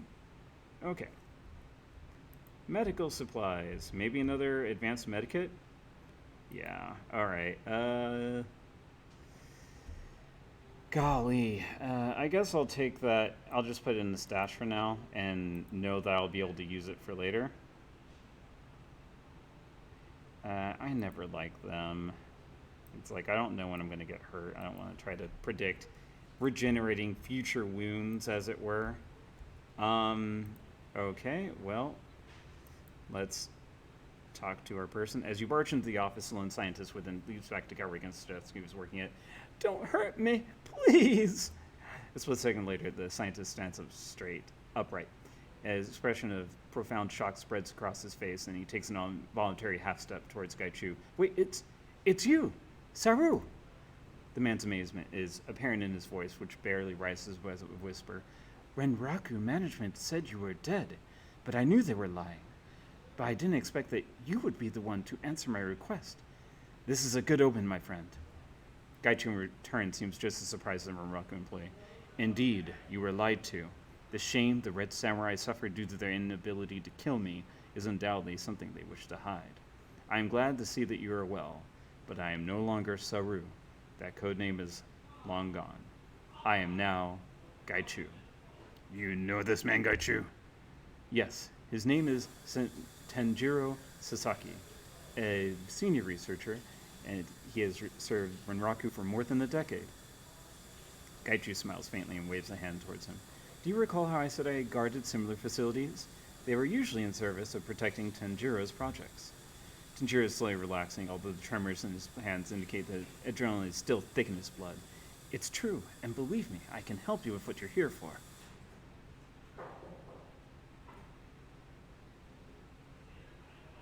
Not quite. We're here for a few reasons. Tenjiro scowls. Your fixer got the job because I've arranged this. Why do you think it was so easy to get here? You're not here just for the drone, but to fake someone's death. My death. If a group of heavily armed Shadowrunners break in here, it's completely believable that I would be killed in the process. As of now, I suppress the alarms. I can undo that, and once I've reached a safe distance, I will. The samurai will arrive just a moment too late to save the research and me. So we've already helped you. What can you do for us? The Red Samurai team will rush to this building as soon as the alarms are released. I'll give you the code I wrote into my Overwatch program. Just use it on one of the security mainframes when you are ready. You'll have time to set up any ambush you like. Crailing his chin in one hand, Gaichu's eyes narrow. Typically, we would send the main force in through the front, leaving one team member aside to flank the opposition. It'd be advantageous for us to isolate one of them and pick them off before the main force engages us. Taiju snaps his fingers suddenly, looking at Gaichu. You can use the quarantine room.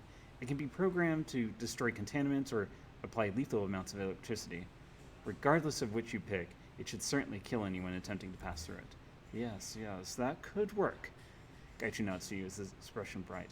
If we were to make the quarantine room look like the point of ingress, they would send at least one of their team in there while the main squad utilized standard routes. Namely, entering through the front door. Slain, we should let Tenjiro go. He has given us more than enough to accomplish the task at hand, and he is a friend of sorts. I would be sorry if any harm came to him. Why would we want to kill him? I seriously, killing him would be just so jerky. Are we worried that he would tell... maybe we're worried that he'll reveal stuff. Anyways. Okay, get out of here, Tenjiro. Tenjiro bows low. Thank you. You have no idea what it's been like living under Renraku's thumb. You're giving me the chance to start again, hopefully with a better life. And you, as he says as he turns to face Gaichu, it's because of you that I found the strength to leave Renraku. That they couldn't find or kill you was a sign that I could escape as well. I admired your tenacity, your drive. Thank you, Tenjiro. This means more to me than I think you know. Gaichu points towards the door. Go! They'll be coming for us soon enough. I want you to be well out of here when they arrive. Nodding, Tenjiro points towards the door. Alright, so let's take that. And let's do this. Isabel? So we did upgrade her with higher speed. So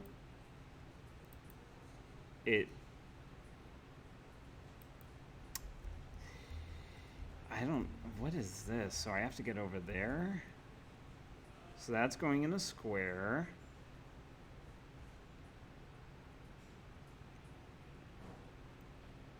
So it's that spot right there.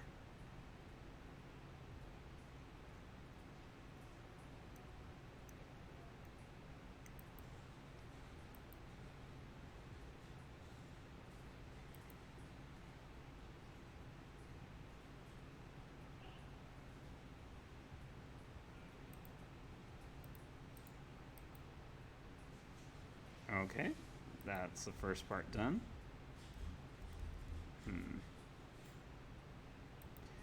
These guys have quite a bit of HP. Alright, so let's go this way first. Huh. I think I want to see what's in here first, though. I'll wait until this guy slips, then we go in there. Deliver barrels to basement. Don't know what that does, but okay. Let's move. Oh, dang it. Oh well.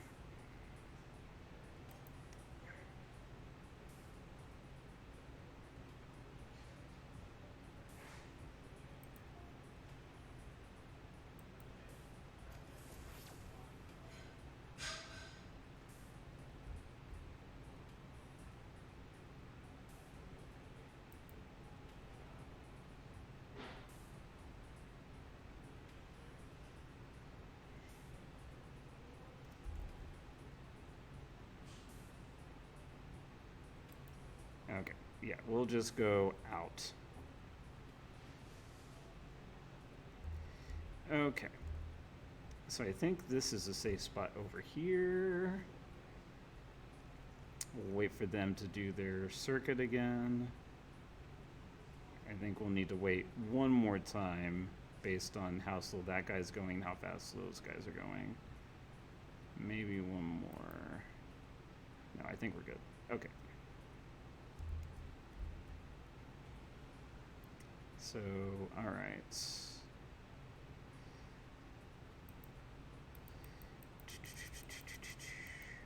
Whew. All right, data store. All right, so let's see what you've got.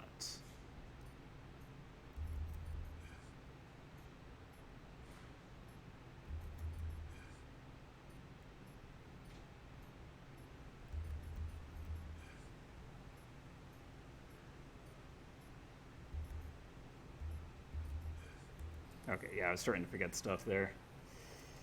Okay, so it is this. Hey, there we go. All right, data store, gimme. Elevator door, gimme. And let's get out of here.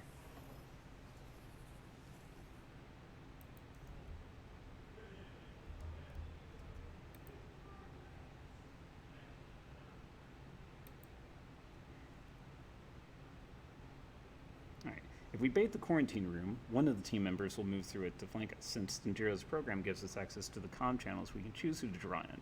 The other three will enter through the front door. I can bait the quarantine room to draw in one of the samurai. They will split up, but they won't deviate from their standard protocol very much. The remaining three will remain together. We have three choices. We can bring in Sensaki and eliminate her magical support. We could draw in Takagawa to cut down long-range sniper fire, or we could draw in whoever the heavy gunner replacement is. We can draw in one, however. Why not the leader, the captain? No, I need to face this Shida myself. This is a reckoning that has been years in coming. Besides, the commander will never separate from the majority of the squad unless there is no other choice. Okay, I think let's... We've dealt with mages before. That shouldn't be a problem. I kinda... Yeah, let's take out the heavy because I don't want someone with machine gun firing everywhere, so... Alright.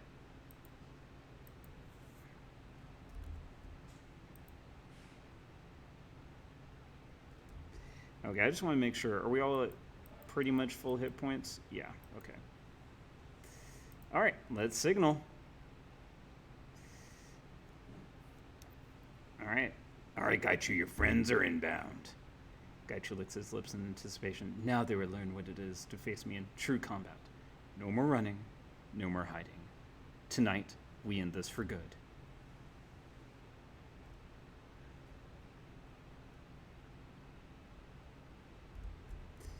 Let's see. I mean, that's obvious cover. Yeah, I think I'll set up there. Gaichu will be in the heavy spot there.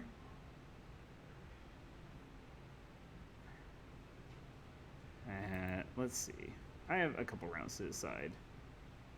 I'm in Dragon Lane heavy. Yeah, I think I'd rather do that just so that my spells have a little extra oomph. Alright, so you go over here. Raptor. Just. Yeah. You need to just not be around. Oh, whoops. Yeah, and of course, Koche. Let's get you front and center-ish.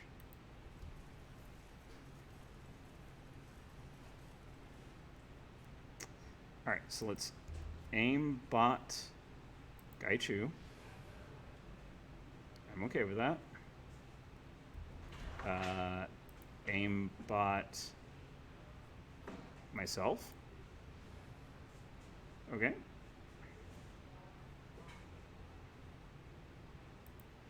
Let's get that going. Well, that. Yeah, I think I'm done with that. You're good. It's only for one round, so you don't need to do anything. Oh wait, yeah, there is overwatching. So whenever they come in, we could surprise them. Actually, before we do that though, Heaven Stance, do more damage.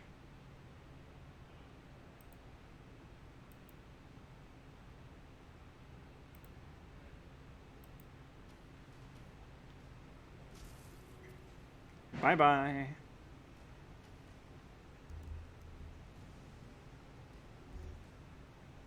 Okay, so let's strip armor. We'll let... Oof. Dang it. I didn't mean for him to get off his spot. Let's go ahead and toss a shuriken. Oof. No, we don't want that.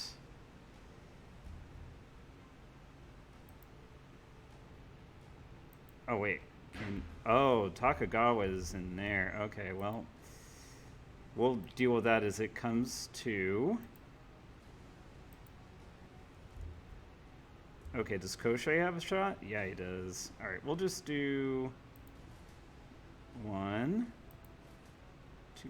Actually, then, Raptor, you want to give Koshei an extra pump?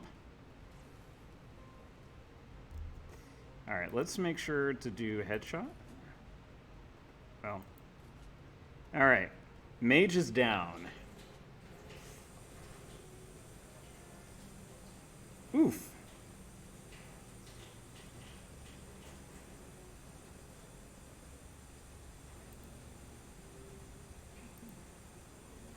Still nothing on them, but okay, I'll go ahead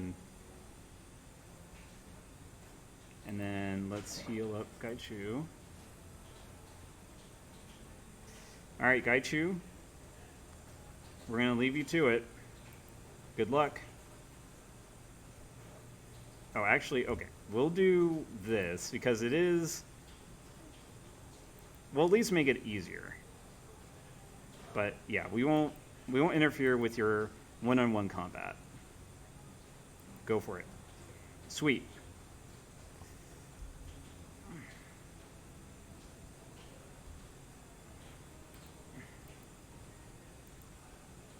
Okay, Gaichu just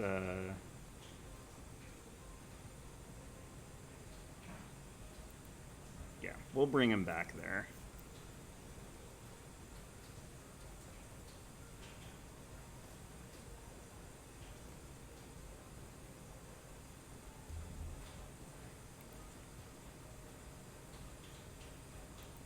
Takagawa. And then before we do anything else, Isabel, go ahead and mark that goober head. And let's, well, actually, before I do that, let's give you some aim capabilities. Sweet. All right. Let's take him down. Oh, sweetness. I mean, I didn't mean to do, you know, a lot of damage to your target. Is coincidental. Oh my gosh. That... Koshe, what do you got to say about that? I mean, that was a pretty bong-ass hit there.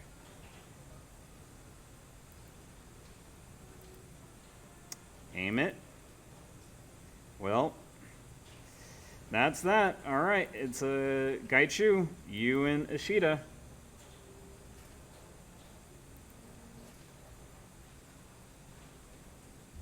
Wow. So this is the best of the best of the best in your Japanese army group? Just saying. Gaichu, you kind of talked them up like they were legends, that you all were gods. Anyways. Let's go ahead and chat them up. Ishida lies on a cold tile, gasping for breath. His armor is rent and tattered, but his eyes still burn with rage. He spits at Gaichu as you approach. Gaichu! Honorless cur, I regret the day I ever began teaching you. You're truly depraved to kill your own brothers rather than submit to what is right. Gaichu, yes, that is my name, as everything of my old life has been taken from me. Gaichu lifts the tip of his soul, placing it squarely on Ishida's chest. What is honor if it is built on a lie? What is duty if the dogma behind it is corrupt? Narrowing his eyes, the red samurai presses his chest upward into the blade so that it begins to gouge his armor. What do you know of it, vermin? Every red samurai has become subhuman, has taken their life. Everyone but you. You're a disgrace to the order and a disgrace to your people. Right or wrong, he's the one that's going to walk away from this. Gaichu bares his teeth in a wicked grin. For years, you were taught that to be pure was to be powerful, that the metahumans, the infected, and the deformed were to be scorned for their weakness. Yet here I stand, and there you lie. Broken. You think a victory over Sasaki, Takagawa, and me makes you superior? You'll spend the rest of your useless days cowering in the dark, eating the flesh of your betters. You're no better than an animal, skilled though you may be. Snarling in fury, Gaichu hurls his katana to the floor. He reaches out to grab Ishida by his collar, yanking him up so that their faces are only an inch apart. You said the Red Samurai were the best, the strongest, the most capable. Those who were non-human were unworthy of consideration. You told me that I would be better for having joined you. But it's a lie. I was infected, and I became better than I was. Your own blindness allowed me to escape. Blind to my skill, blind to the power of the impure. Gaichu lifts one hand, claws glittering in the pale warehouse light. His fingers splay out like an array of knives. I was not superior because I was Red Samurai. I was Red Samurai because I was superior. I choose my own fate. I make my own destiny. The ghoul draws his hand back, jagged shark's teeth bared as he presses them to Ishida's ear. I will show you the strength of my disease, Ishida. I will make you like me, and you will be cast out just as I was. I survived and remained intelligent because I have the will to do so. Can you say as much? Oh. Yeah, you know what? That's how it be. Reap what you sow, Ishida. Ishida's head falls back as he laughs, but the laughter turns to bloody coughing. You think I'll let you infect me, monster? I'll do what you were too weak to. I'll take my own life like the 47 Ronin of old. Such a foolish boy.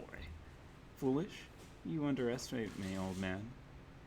Gaichu drops Ishida, his head bouncing off the tile floors with a sharp crack. After I cripple your arms, you will have no means to kill yourself. The disease will burn through you like a fire, consuming every inch of your humanity. At this, Ishida stiffens. His eyes grow cold with resolution. Then we will Then we shall see, Gaichu. And if you are wrong, I shall meet you again in my next life and try to teach you to do better. Do what you will. This is between the two of you. Gaichu nods, turning back to Ishida. Come, I will show you your own inner weakness. The sounds that follow are viscerally, intensely horrifying. The crunch of bone mates with the sound of wet flesh tearing under the pressure of jagged gold teeth, and as a high counterpoint comes Ishida's screaming of horror and pain, and undoubtedly some measure of the terror of what Gaichu is doing to him. Eventually, Ishida passes out. Gaichu rises, wiping copious amounts of blood from his mouth with the back of his hand. It is accomplished. He is unconscious, but he will live. Let us be done with this. All right. Well, guess we're done here. Can we still talk? I don't think we can. That's just the thing. Okay. Yeah, I think we got everything we wanted, and yeah, let's go. Yep. We good.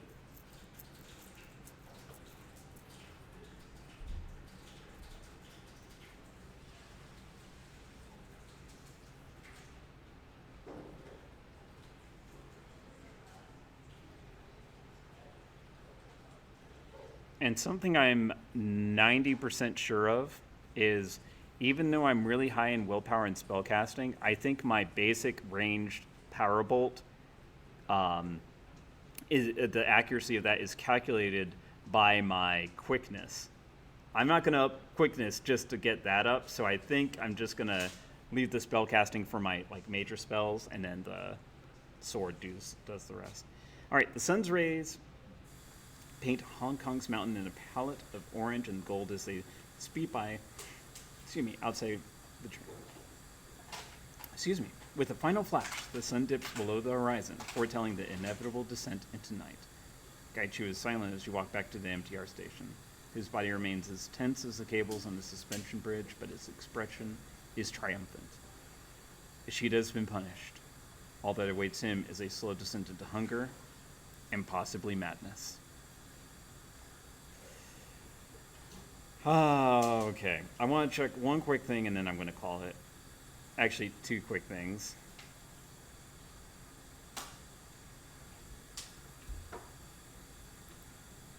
All right, let's get spell casting up to 7. Sweet. All right.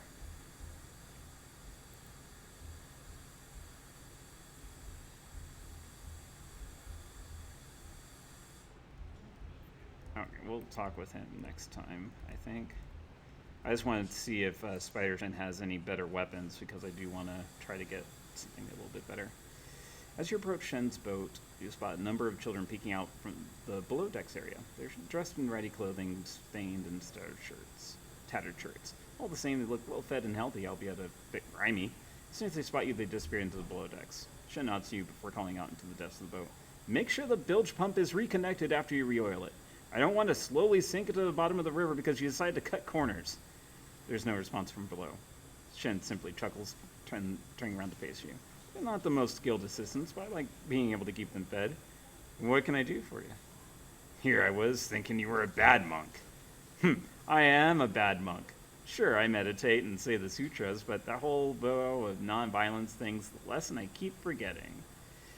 What it comes down to, though, is I don't care. I didn't become a monk because I was a true believer. I did it because it was a ticket out of the gutter.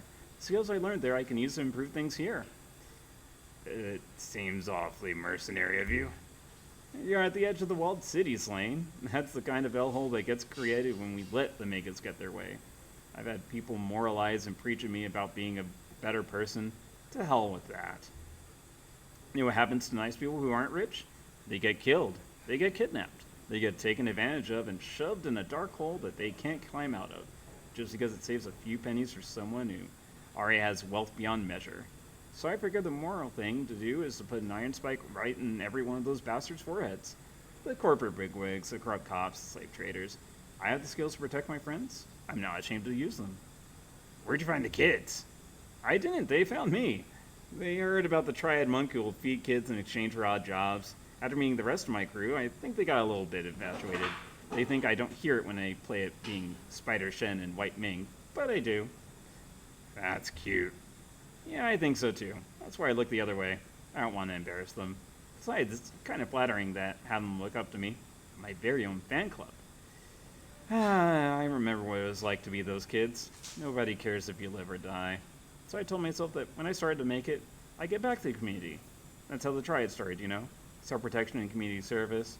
If we can't help out community, we're no better than the Megas. What do you got? Anything better? Nah. Okay. Yeah, I've been debating about buying that, but I'll still wait. I'll go ahead and sell the basic one, and I'll sell that.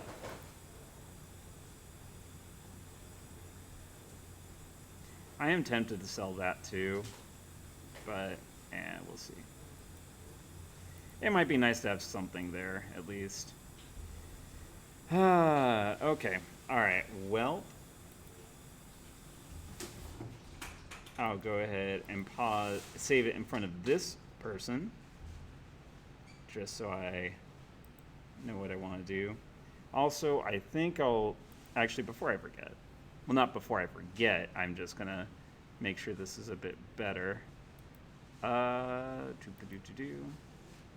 Yeah, I'm going to start pumping everything into toughness and close combat. Main component used to calculate chance with it. Yeah. Although, I think,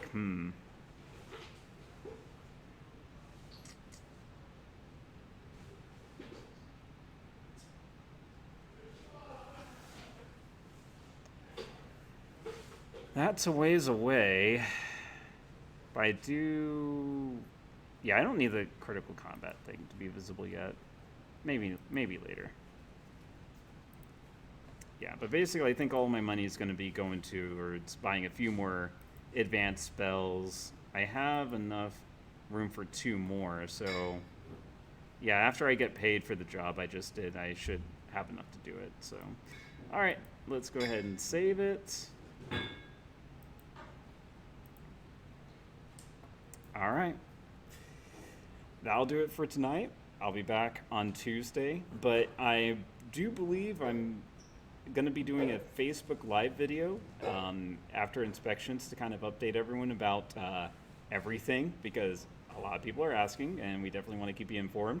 So, yeah, I hope you all have a good rest of the evening. Take care. Good night. Bye-bye.